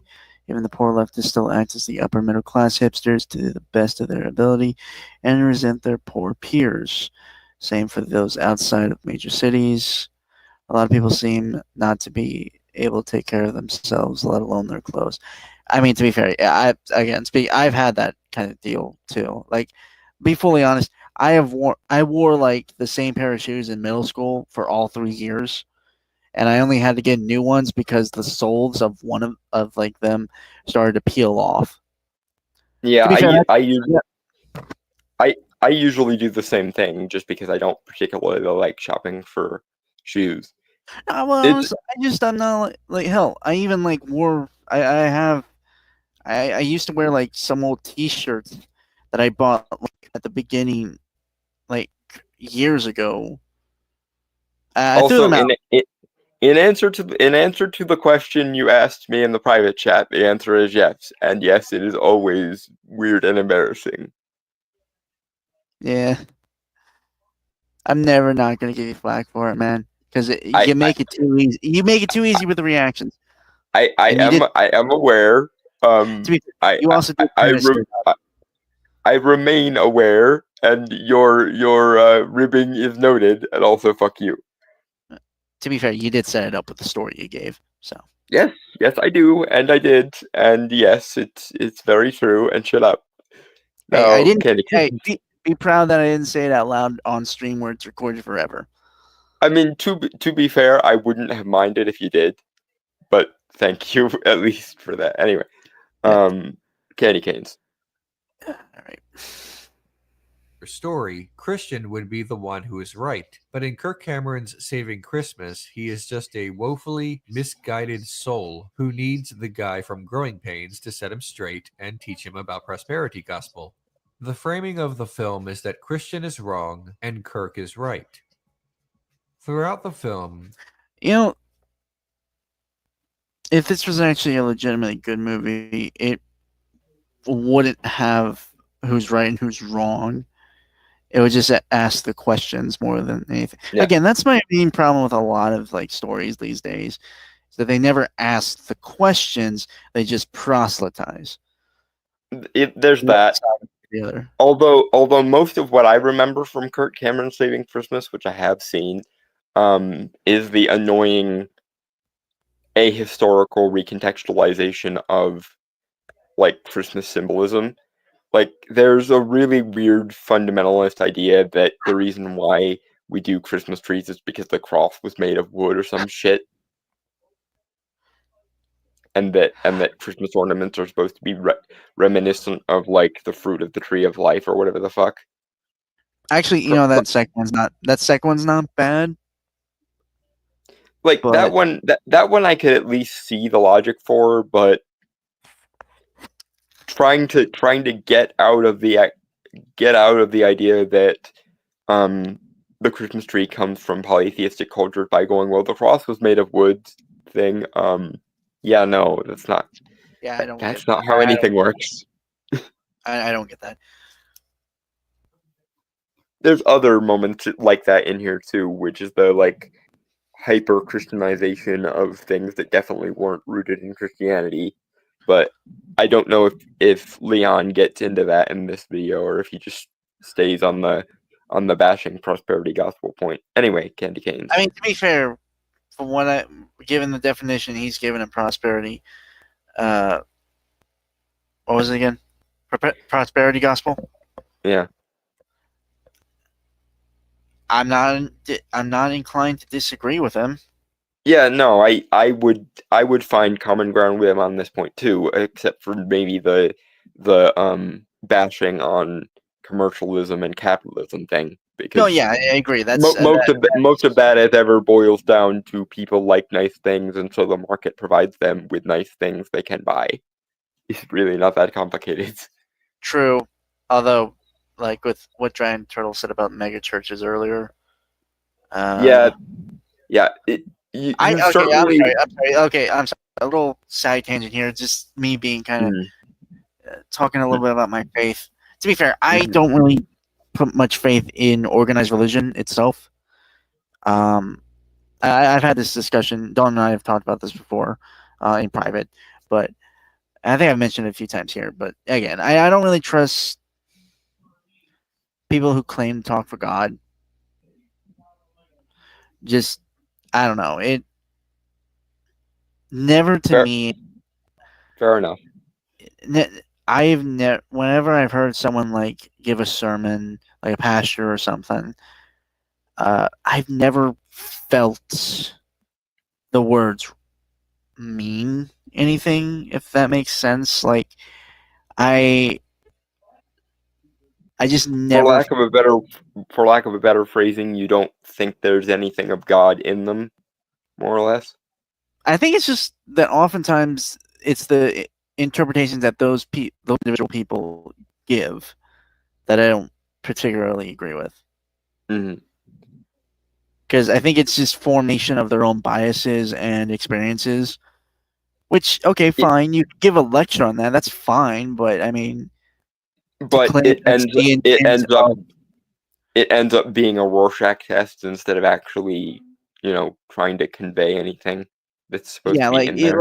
Okay, you can tell us how you interpret these words, but I think saying that this is the interpretation that God wants us to have is kind of wrong. Yeah, the question of who the hell died and made you a saint kind of thing. But to be fair, there's also like the rampant hypocrisy within organized religions and stuff like that, and violent extremism and all that. And again, like multiple things that have kind of turned me off against. Like, it's why I don't go to church. That,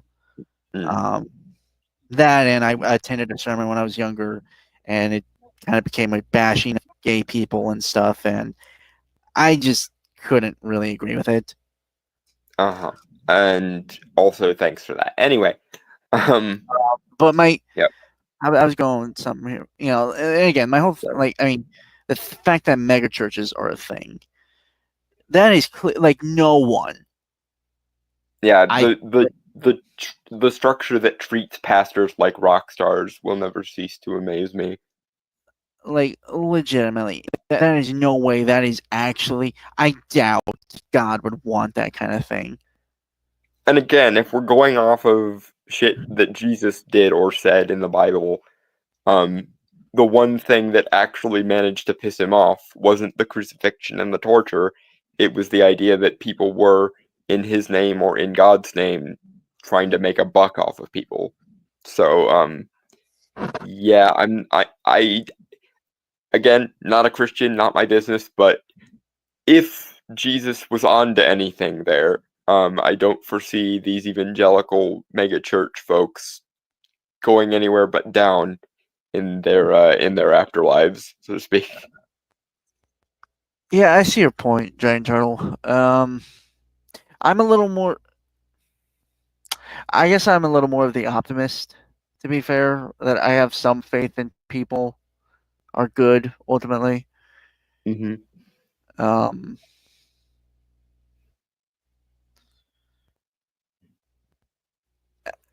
Again, it's a little complicated thing with me, and like I think the issue again, it just boils down to who is preaching the word of God. To be fair, Mm-hmm. like hell. Okay, so fun fact, I've gone to what was it? Wasn't even the church I went to before because I've gone to a couple different churches. Specifically, one I went to a Catholic church for a time. That was Mm-hmm. interesting. To be fair, I was super young, so I really paid attention to the sermons. Mm-hmm. And two, and I went to another one that's like a. I had to look at the sign again, but I think it's a Baptist. It's a former Baptist church, I believe.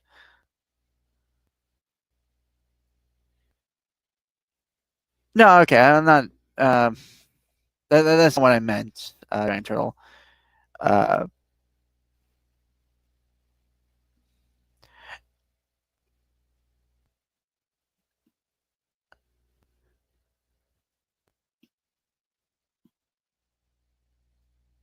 I think that's where we, to be, okay, that's where I think we differ. Then Giant Turtle is I think deep down inherently humans are good, despite the flaws and the fallen nature of ours, the fallen nature of us, given what happened in the garden. Mm. I guess I'm somewhere between the two of you because I, of course, think, and Dragon Turtle will, of course, laugh at me when I say this because I bring it up all the time. I think human nature, like many other qualities of humans, is a bell curve, and that good and evil are both exceedingly rare things. I think most people wind up somewhere in the middle. That's a fair that's a fair assumption to be. I'm not like extreme in my belief in terms of the good thing. I think there's a lot more kindness, and a lot of times people just focus on the bad than the good. And there definitely are people who do oversample the negative side too. I would just argue that capital G good and capital E evil are both exceedingly rare. Even when ordinary people are cajoled into doing evil things, they don't go so far into evil territory that it becomes, evil with a capital E. And most people, when they do good things, don't rise to the level of good with a capital G. Most people sort of live their lives somewhere in the middle and never really are pushed hard enough in either direction to qualify as a example of good or evil proper, I guess is the best way of putting it. Oh, okay. Sorry, Gentile. I might have actually misread that comment. Then that's my bad. Just Okay. In any case, yeah. Okay. I think all in all, we can all agree that fuck. prosperity gospel. Prosperity gospel is bullshit, right? Yes, it very much is. Again, I can sort of see some kind of argument for it, especially if we're looking at Job. But then again, I can also see the argument of considering that that's the one thing that successfully pissed Jesus off in the New Testament. Anyone claiming to be a Christian and believing in prosperity gospel, they're gonna wind up being those people who said, "Lord, Lord," and Jesus is gonna turn to them and say, "I never knew you." Anyway, moving swiftly on here. Yeah. Candy canes. All right. Oh, almost halfway through the video. Yeah, we're making relatively good time, which is good. I think because most of what Leon is saying isn't immeasurably stupid, which is nice. Yeah. Like Alright. even though we both think he's wrong because he lays blame at the foot of capitalism and commercialism, he hasn't gone so far off the deep end that we had to rant at him yet. Candy canes. Kirk, as narrator, makes spurious claims about the nature of wealth during Christmas. When Christian trips, he sees presents under the tree, and Kirk says that they are shaped like a new Jerusalem, connecting material possessions with his faith. Christians have known about the need to help the poor and forego an affluent lifestyle. Okay, this is the Kirk Cameron doing apologist type thing that I mentioned earlier. He makes the argument that the presents are the shape of the New Jerusalem, which is like, even if that were somehow a thing, you'd have to be very mindful of what presents you gave people then, so that it would look that way. If you were that like hardline evangelical about shit. And also, yeah, as any sane person can tell you, that's not why presents are a thing. Just like the cross being wood has nothing to do with the Christmas tree being the Christmas tree. But this is the sort of ahistorical recontextualization of folklore mixed with apologetics that I mentioned earlier. Candy canes. Alright.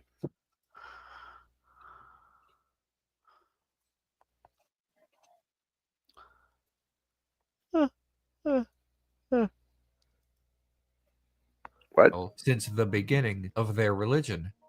In the Gospel of Mark, Jesus encounters a rich young ruler who desires eternal life. Jesus asks him to sacrifice his great wealth, and the rich man is saddened by this declaration. The disciples were amazed at his words, but Jesus said again, "Children, how hard is it to..."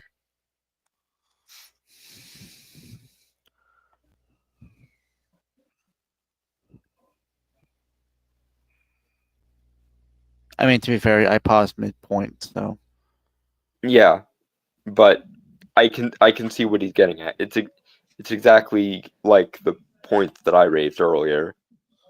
Jesus seems to be rather harsh on excess wealth, I guess is the bit, or misbegotten wealth might be a better way of putting it. But candy canes. candy canes. enter the kingdom of God. It is easier for a camel to go through the eye of a needle than for someone who is rich to enter the kingdom of God. Christian is going through a crisis of faith in which he sees his affluent lifestyle, his clearly well above average wealth, and his 2 gigantic refrigerators as things that conflict with his Christian. I mean, to be fair, who needs 2 fucking refrigerators? I mean, okay, but at the same time, I don't think it's like the point I raised earlier with I'm thinking practically here, and don't get me wrong, that's a lot more storage, right? But that's also more power on your bill.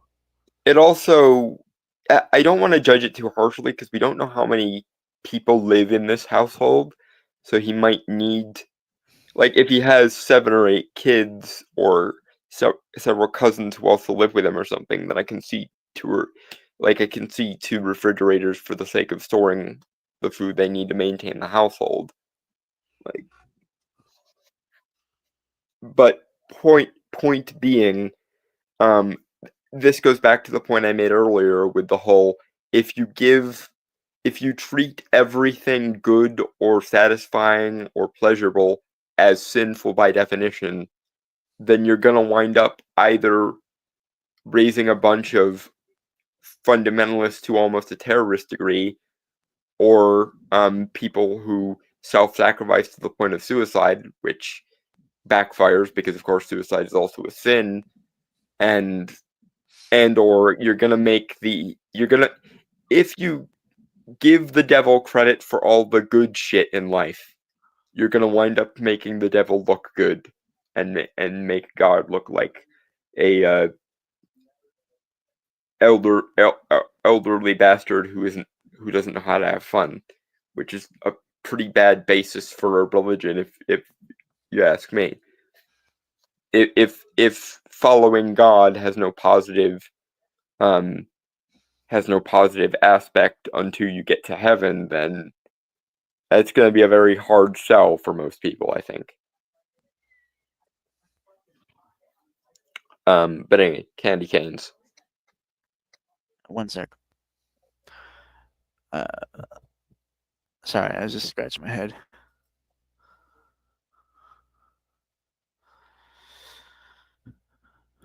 All right. Candy canes.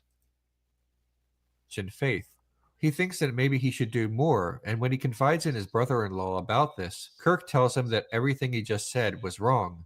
It's bizarre and hypocritical because in the prologue to the film, Kirk says that the Christmas season is a time for giving, and then he just tears that apart like wrapping paper once the film proper begins. Kirk says that... Well, okay, this goes back to my hatred of, guilt tripping during the holidays. In order for one person to have the joy of giving, someone has to receive. And if someone has to receive, then you can't demonize the very notion of being well off or excessive, because if someone has to receive in order for another person to feel good about giving, then someone has to take pleasure in what they receive from the people who are giving it to them, you would think. But if pleasure and wealth and excess are bad by definition, then who can even benefit from being given to without ever taking joy in receiving something? And what person who gives doesn't want to bring joy to the person who's receiving what they have to give? It's almost like this, like almost Gnostic ritual thing where you almost have to burn the things you give to people, or they have to burn everything they get from you, so they don't risk enjoying it too much or something. Also, I just want to point this out. This movie strikes me as the script wasn't entirely thought out either. Yeah, no, it's very much like one of those like poor people in Africa documentaries where all the dialogue is just talking point after talking point after talking point. Yeah. That's good. That's good, Giant Turtle.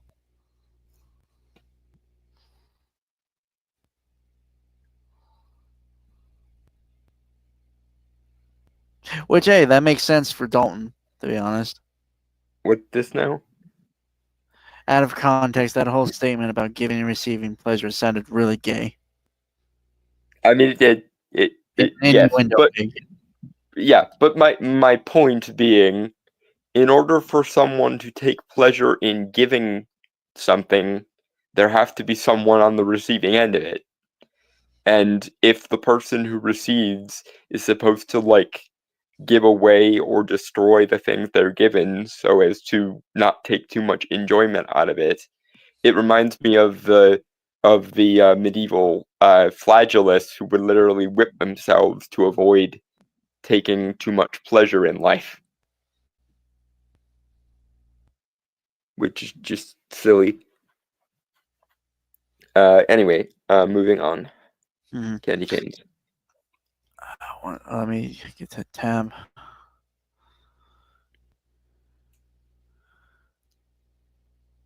I just popped my knee. Oh dear. Did it hurt? It's like a weird... Okay. Not that it hurt, it just like... It never really hurts when I pop them. It's just...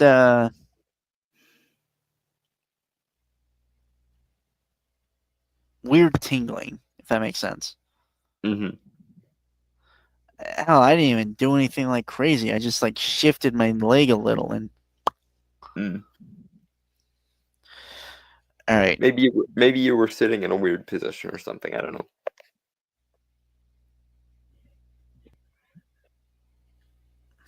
I don't know. I sit like I usually do, so maybe I've just been sitting weird my entire life. Anyway, Candy Canes. Candy canes. Because Jesus Christ was made of matter instead of being ethereal, that is justification for wealth. He says that because Jesus was material, that is enough for us to be materialistic. He encourages the viewers to buy the finest silver and break out the best linens, though greed is Okay, That is one of the most tortured arguments I've ever fucking heard. who the fuck thinks that? The person who scripted this movie, who may or may not have been Kirk Cameron. Like, I've seen some philosophical, like, mental gymnastics in my time, but that might be the most absurd statement I've ever fucking heard.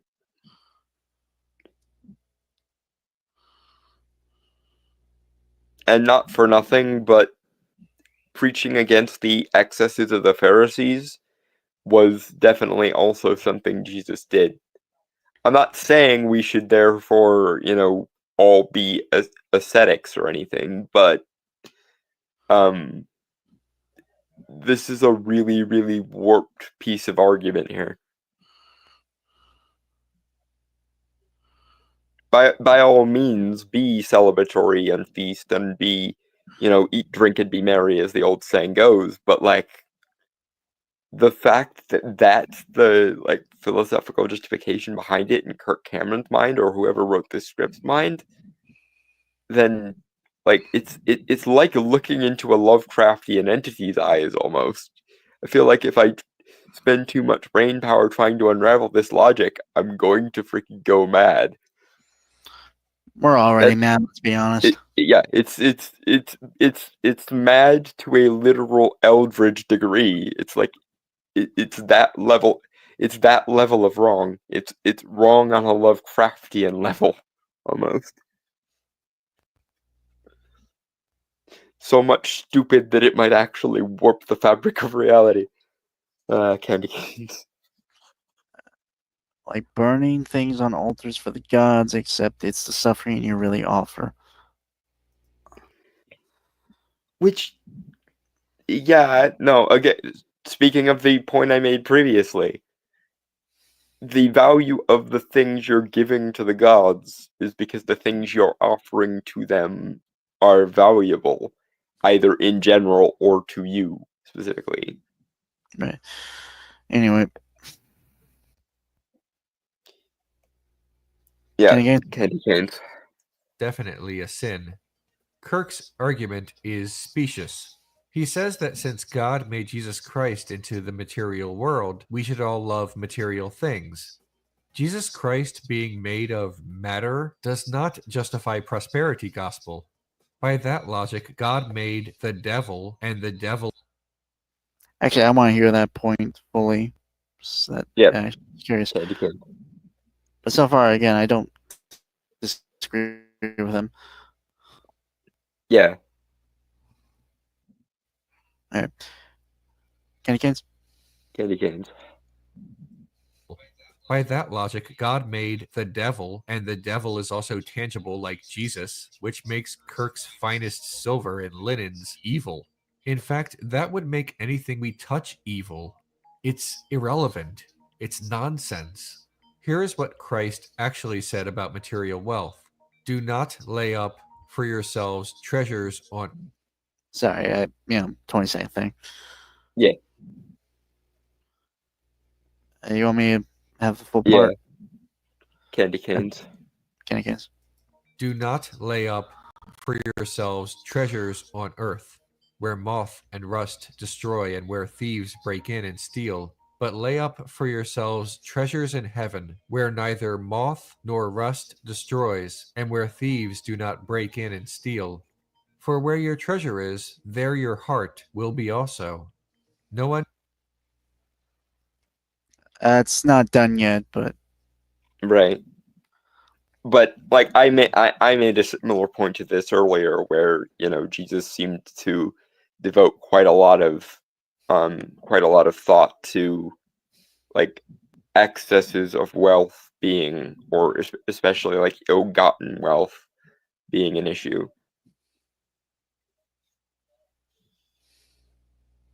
That doesn't necessarily mean that you should go in the opposite direction either and like start flagellating yourself with a whip or something, because that also doesn't make sense, as I went through a little bit ago. Like this is why I don't think purity spiraling this way in either direction makes any fucking sense. Anyway, candy canes. Right. Okay.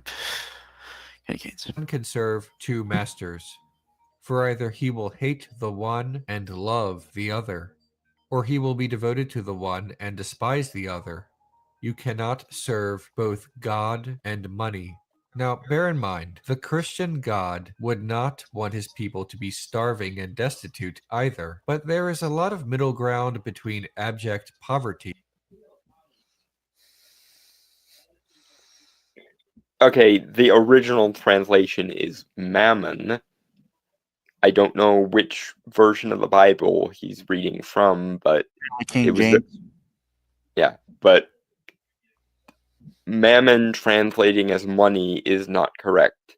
At most, you could argue that it's a translation for a word that means greed or like covetousness. But even then, in the Bible, mammon is a capitalized proper noun, so I think we're supposed to insinuate that it's supposed to be a name of someone or something. So the King James Bible continues to be annoyingly selective as to how it translates shit. I could be wrong, but from what I understand, the King James version is the most widely known and accepted one. True, but then again, that's a rabbit hole for a different day. Alright. Okay. Candy canes. Candy canes. And obscene wealth. In 1 Timothy, the Apostle Paul says we need food and clothing. We all need some money and some things to live. I do. Kirk Cameron certainly does. But prosperity gospel goes further than that. It equates Christian faith with material and particularly financial success.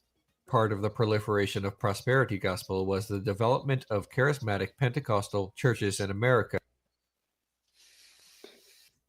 Yep, we've already covered this bit a little bit, but candy canes. Yep, okay. And in more modern times, the popularization of the televangelist, men like Joel Osteen and the late Jerry Falwell. Kirk Cameron and writer-director Darren Doan pushed the same idea in this film, but used Christmas as a means in which to propagate it to the... Again, I would argue that there's also a lot of wiggle room between bare bones needs and things we have for enjoyment.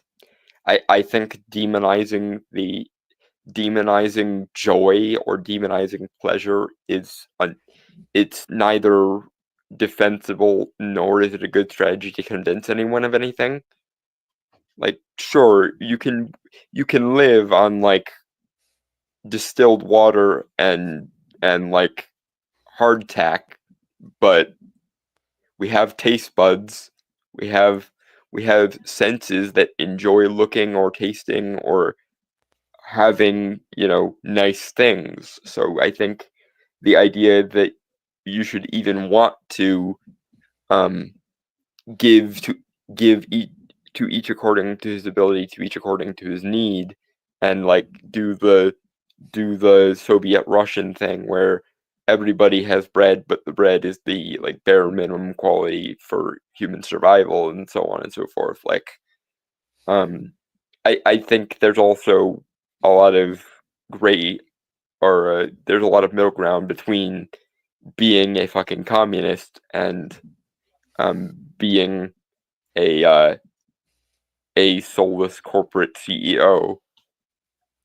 But in general, I think demonizing joy or demonizing pleasure, I mean, demonizing like absurd excesses of pleasure is like that makes sense, and that seems to be what, like, for example, the seven deadly sins were doing.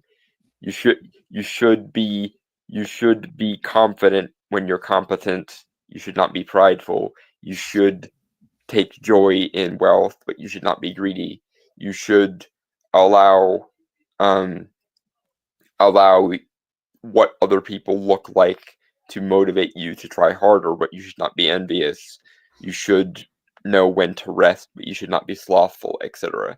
That seems to be the most sane way of interpreting stuff like that. Of like, get as much constructive and positive enjoyment out of things as you can, but don't let it twist you or turn you into some addicted slob, basically. I guess the best way of putting it. Anyway, candy canes. Yeah, give me. Yeah, sorry, I was checking the comments. Nothing new, so. Yep. All right.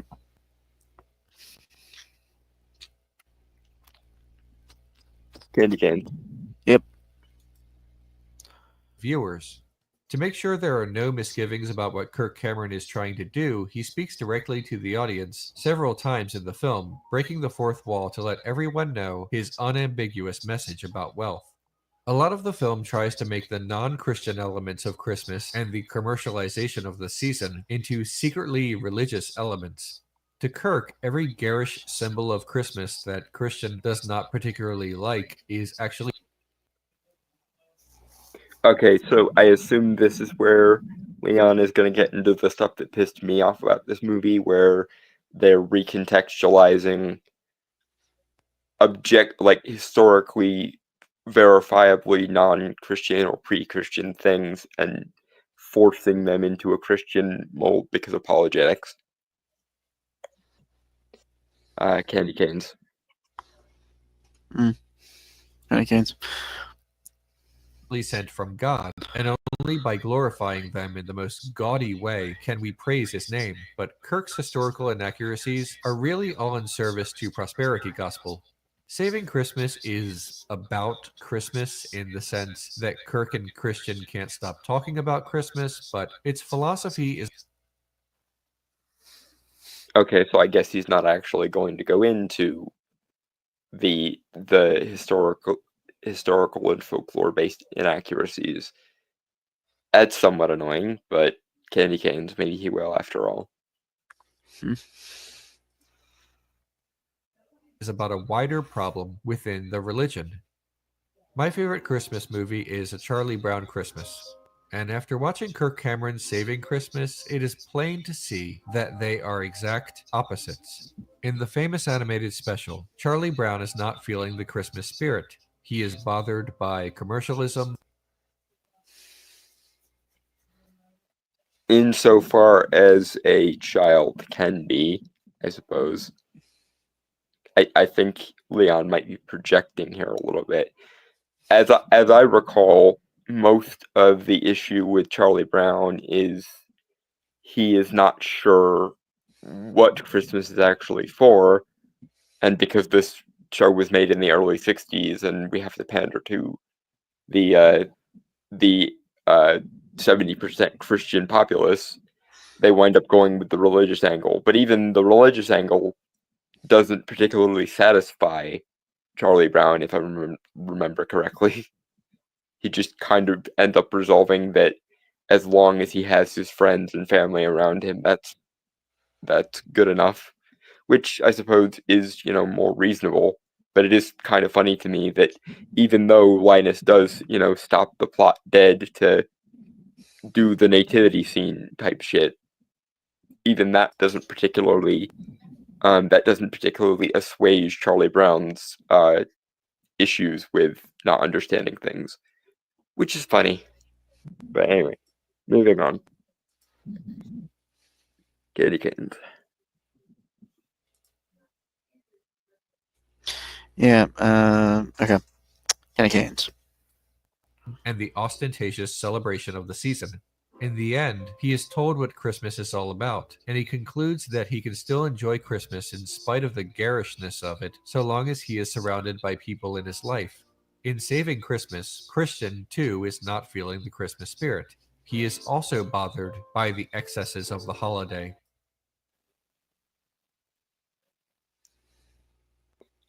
I mean, fair parallel, and yeah. But candy canes. All right. Kenny Canes. But rather than having a revelation about celebrating his faith, he celebrates the excess. If A Charlie Brown Christmas followed the troubling philosophy of Kirk Cameron's Saving Christmas, it would end with Charlie Brown either learning nothing or encouraging his sister to ask Santa Claus for even more 10s and 20s. Saving Christmas. I mean, I think there's probably a happy medium somewhere here, but I digress.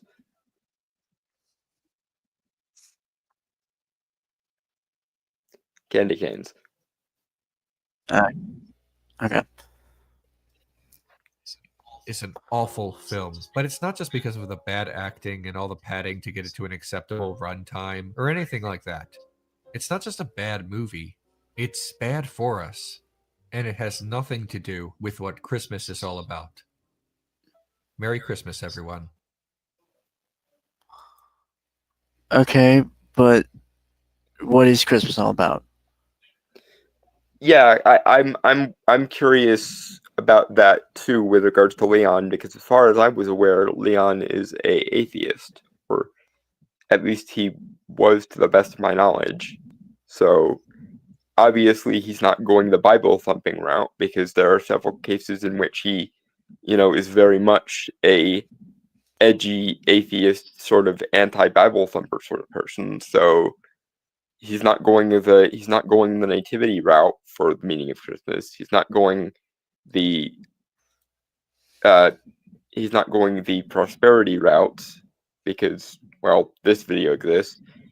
He seems to demonize commercialism and capitalism, so that's not.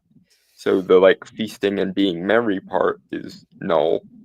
So I guess he considers the main thrust of Christmas to be giving and togetherness, question mark. But okay, see, despite believing that prosperity gospel is a load of nonsense, I do generally tend to, as I say, despise the Christmas shoes type holiday guilt tripping, and I do genuinely think that Christmas is at its best when the ideologues and the moral authoritarians aren't allowed to play victim over it, because the parts of Christmas that are worth pursuing are the eating, drinking, and being merry part of it, the part that is grateful for the things we are given and knows how to appreciate them, rather than shunning excess because of some kind of moral purity spiral, or doing some kind of weird moral math in order to justify why excess is morally good after all. The best way of dealing with this, in my opinion, is just to acknowledge that these things are older than any one given religion, and so there are more layers to it than any one given system is going to be able to accommodate. But in the interim, meanwhile, have fun, be grateful for whatever, celebratory things you can do or can get out of it, and, try to. I always, when it comes to holidays, think about the sort of continuity between the various different traditions and how each different tradition has added its own flavor to holidays. But that is, again, just me being kind of weird, I guess. Anyway, moving on to the next thing. So I'm not gonna lie, just for time purposes, and I'm also starting to feel tired of my constant yawning throughout the thing has been obvious. Yeah. So we're gonna skip the list thing and we'll do that next week. Yep. So we're just gonna do the review that we said we were gonna do last week. Yeah. Which is Red One, which I had seen on my birthday because it came out on my birthday. Fun. And Don, you'd seen it last night, correct? Or Yeah.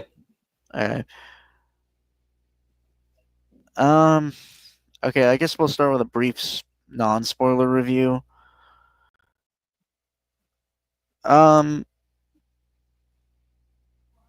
Ultimately, it is a fun, dumb movie.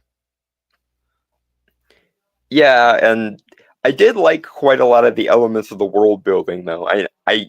I wouldn't mind seeing this universe expanded out to something more. It almost kind of, and maybe it was because The Rock was in it that it kind of reminded me of Black Adam, but it did kind of remind me of like a holiday version of Black Adam almost.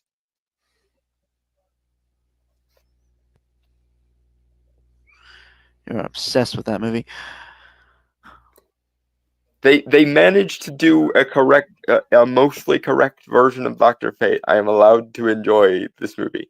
Also, Adam Smasher was cute, but that's neither here nor there. All right.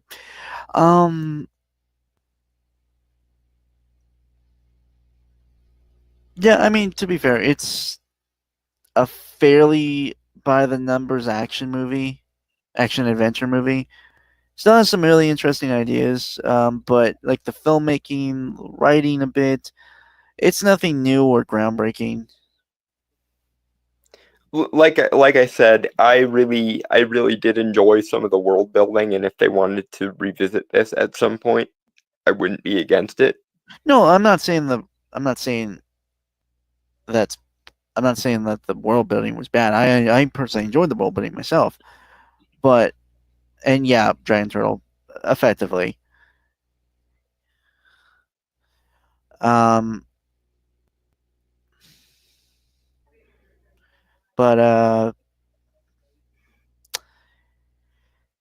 it's nothing groundbreaking, but it's still enjoyable. It's simple but fun. Yeah, and I'm not sure if it will become a quote unquote classic of the season, but I feel like it will occupy a similar territory for the Zoomers and the Gen Alpha generation as Jingle All the Way does for Gen Xers and Millennials. Like that sort of, or actually, you know what? A better analogy would be, this has a lot of similarities to the Santa Claus in some ways, Claus with an E, and also Prep and Landing, because essentially they espionageify the Christmas lore here, kind of like the SWAT team elves in the Santa Claus, or the Prep and Landing guys from Disney Prep and Landing, and of course, The Rock is here to be the cliche tough action hero type guy, because, well, The Rock is going to play The Rock in everything he's in, and that's just how we're just going to have to deal with it. But other than that, I don't have an extreme amount to say that isn't spoiler related. So Yes, I guess we'll just go with spoiler. So I guess the basic plot we can give is that, well, in this world where there's a lot of like mythical and magical beings that exist, Grilla,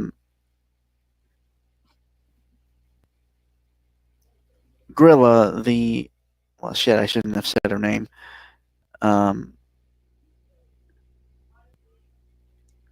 I did think I mispronounced it, so I should be good. yeah, and that's a reference to the movie, because Grilla, as I'm just going to say, just for me being a paranoid guy about supernatural shit. Oh dear. Is a Slavic folklore or no Norwegian? Uh, I think she's Germanic, actually. If I'm not Okay, mistaken. my bad. Germanic folklore ogress slash. Is she also a witch or just an ogress? The witch part came in later when they were trying to like Christianize everything and basically eliminate all the like gods and magical creatures from things. Okay. What I was gonna say was is obsessed with trying to make the world better because so she is trying to trap all those that are on the naughty list in like these personal like prisons. So the world could truly be good. Which this part actually reminds me of another Christmas like action slash horror movie. Of course, Michael Dougherty's Krampus. Because if you've seen the movie, you know at the end of that the family remains trapped in a magical snow globe. So maybe Gryla won after all.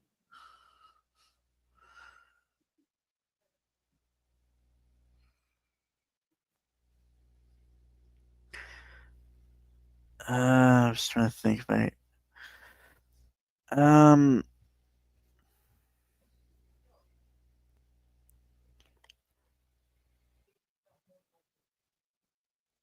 but yeah, she also kidnapped Santa to use the magic he has in order to create more of these personal prisons because there was only one originally. And there's essentially a magical apparatus that allows Santa or his employees to duplicate toys and things. Well, it was actually the original one from the original workshop. Mhm. Um,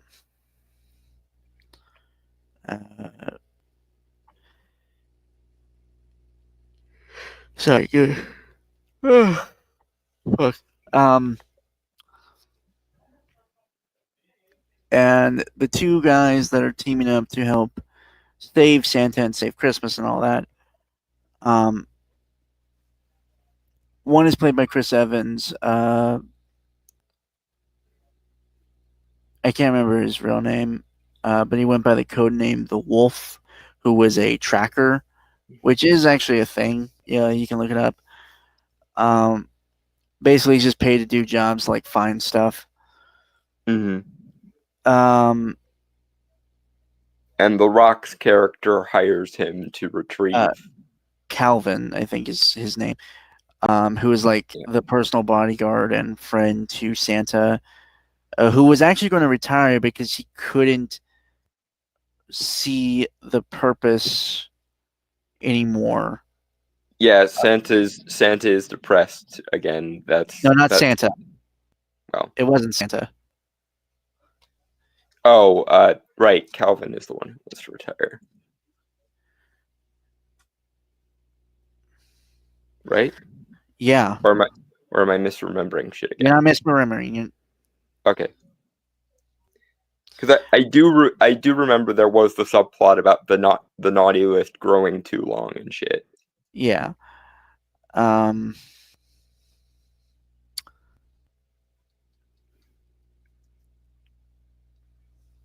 Sorry.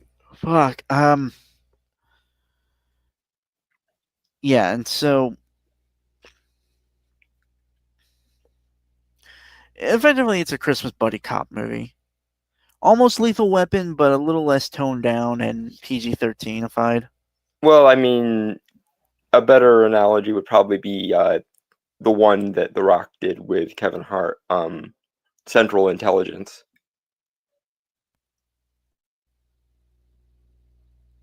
No, I said lethal. No, I'm sticking with Lethal Weapon because it makes sense. Mm, Well, one thing, the first Lethal Weapon took place at Christmas. did it? I yes. didn't know You've that. never watched it, have you? No. Lethal Weapon is not my is not my bag. I've lost track of how many like slaps or punches I owe you the first time we meet, given all the shit you've never seen. I'm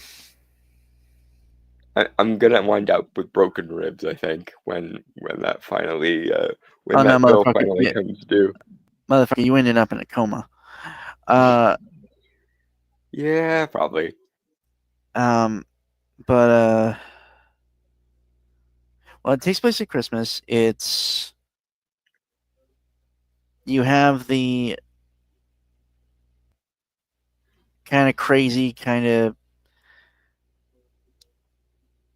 wacky dude, which is kind of Chris Evans guy, who was played, Riggs from Lethal Weapon. Although that's loose. I'm not gonna lie, that's a little bit loose. And then you have the kind of straight laced, too tired for all this crap, Calvin Murtaugh from Lethal Weapon.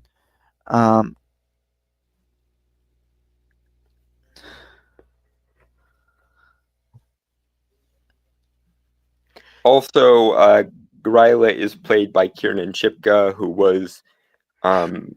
played Sabrina Spellman in the Chilling Adventures of Sabrina series. And by the way, interestingly enough, in the Yule special episode of Sabrina, that was between season 1 and season 2,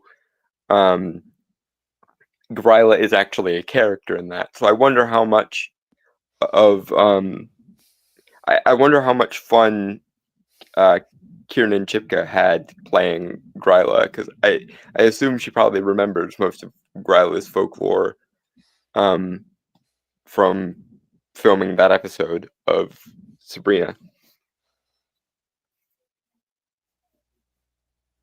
That's a good question.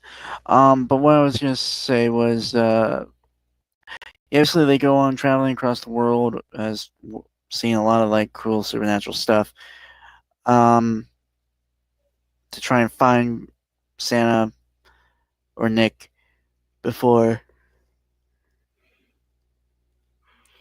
Gryla's evil machinations can be evilly machinated. Didn't think that went through, did you? No, I did it. I was trying to be awkward on purpose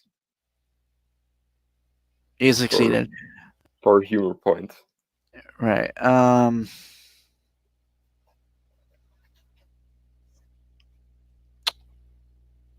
Again, it's not. I think he could have gone a little bit more inventive and imaginative with everything. Because I'll be fully honest, it went a little too kind of, I guess, grounded in some aspects. Yeah, that was a bit of an issue.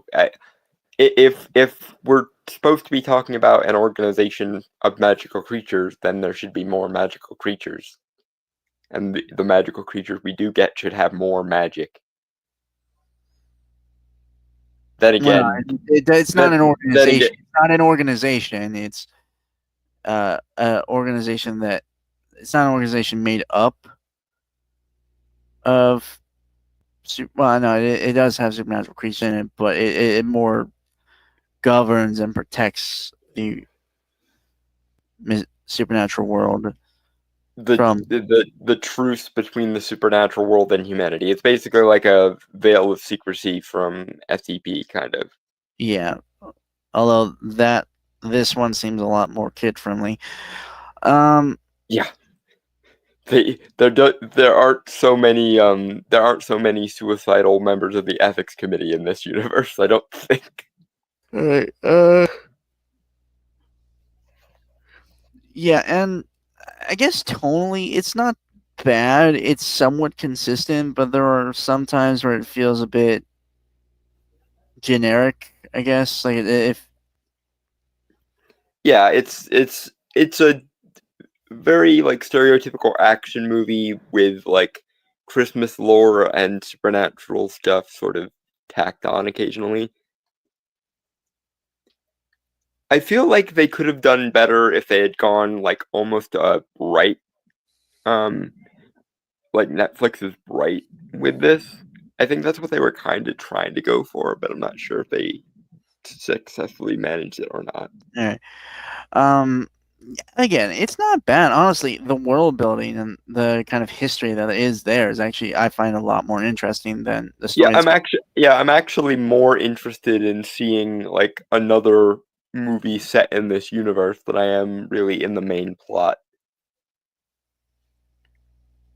Because there's more potential to this universe than what's going on in the main plot, I think. But anyway, I guess that's where our review ends, unless you have anything else you want to add. Oh, Krampus. Oh yeah, Krampus is also in here.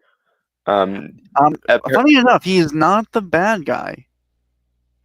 yeah, that was the first that was the first reaction that the main characters had, was that it must be Krampus's fault, or it must be Krampus's doing, and they go to see Krampus, and he's like, no, I had nothing to do with this. Also, in this universe, it's Krampus's idea to make a naughty list in the first place. Well, I also want to point out, for the record, is Krampusnacht a real thing? Yes, December 6th, I do believe, is Krampusnacht. Oh, neat. Mhm. Yeah, he's one thing. He's fun. He's awesome. He's also the adopted brother of Santa. Mhm. And they have a again. Again. It's like the backstory of all this stuff is interesting. For one thing, he had an accord, like a peace accord, written up.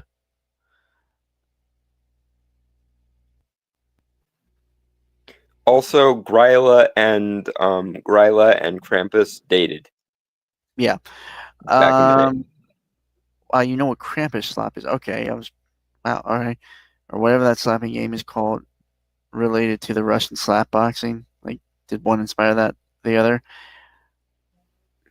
I'm not sure if the game is real. I do know that Krampus has his own minor holiday on December 6th, but I'm not sure if that game is real or not.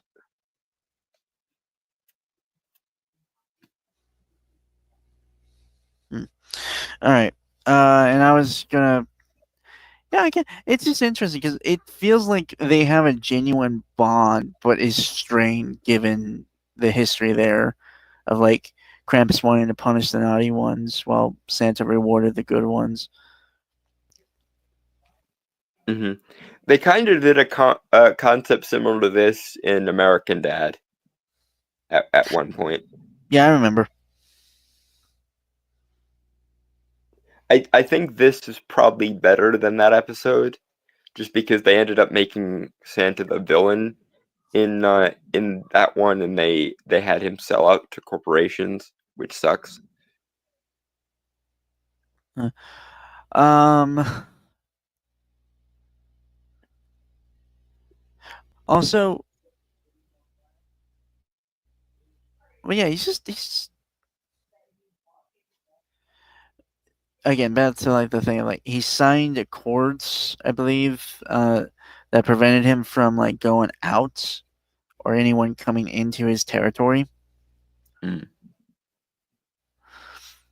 Also, his sleigh is pretty cool too. Like, he has a sleigh like Santa, um, that does like rhythmic chanting when it's on. I can't remember what it was saying, but it's really cool. Yeah. Like, I almost wish this was in the same universe as Michael Dougherty's Krampus, because that would be fun. Although it would make the movie a lot darker if it were in the same universe as that Krampus. Yeah, so I don't know about that.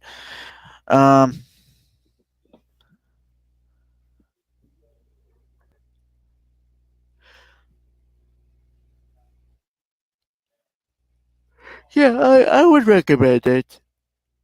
Like, If I you w- find it on if you find it on streaming or find it on TV next year, give it a watch. It's at least worth that much. yeah, But we should probably sign off before Brainstormer freaking falls asleep. that's probably a good call. So with that, folks, I want to say goodbye, adios, aloha, avideze, sayonara, peace, cheers, and Shalom and fuck off.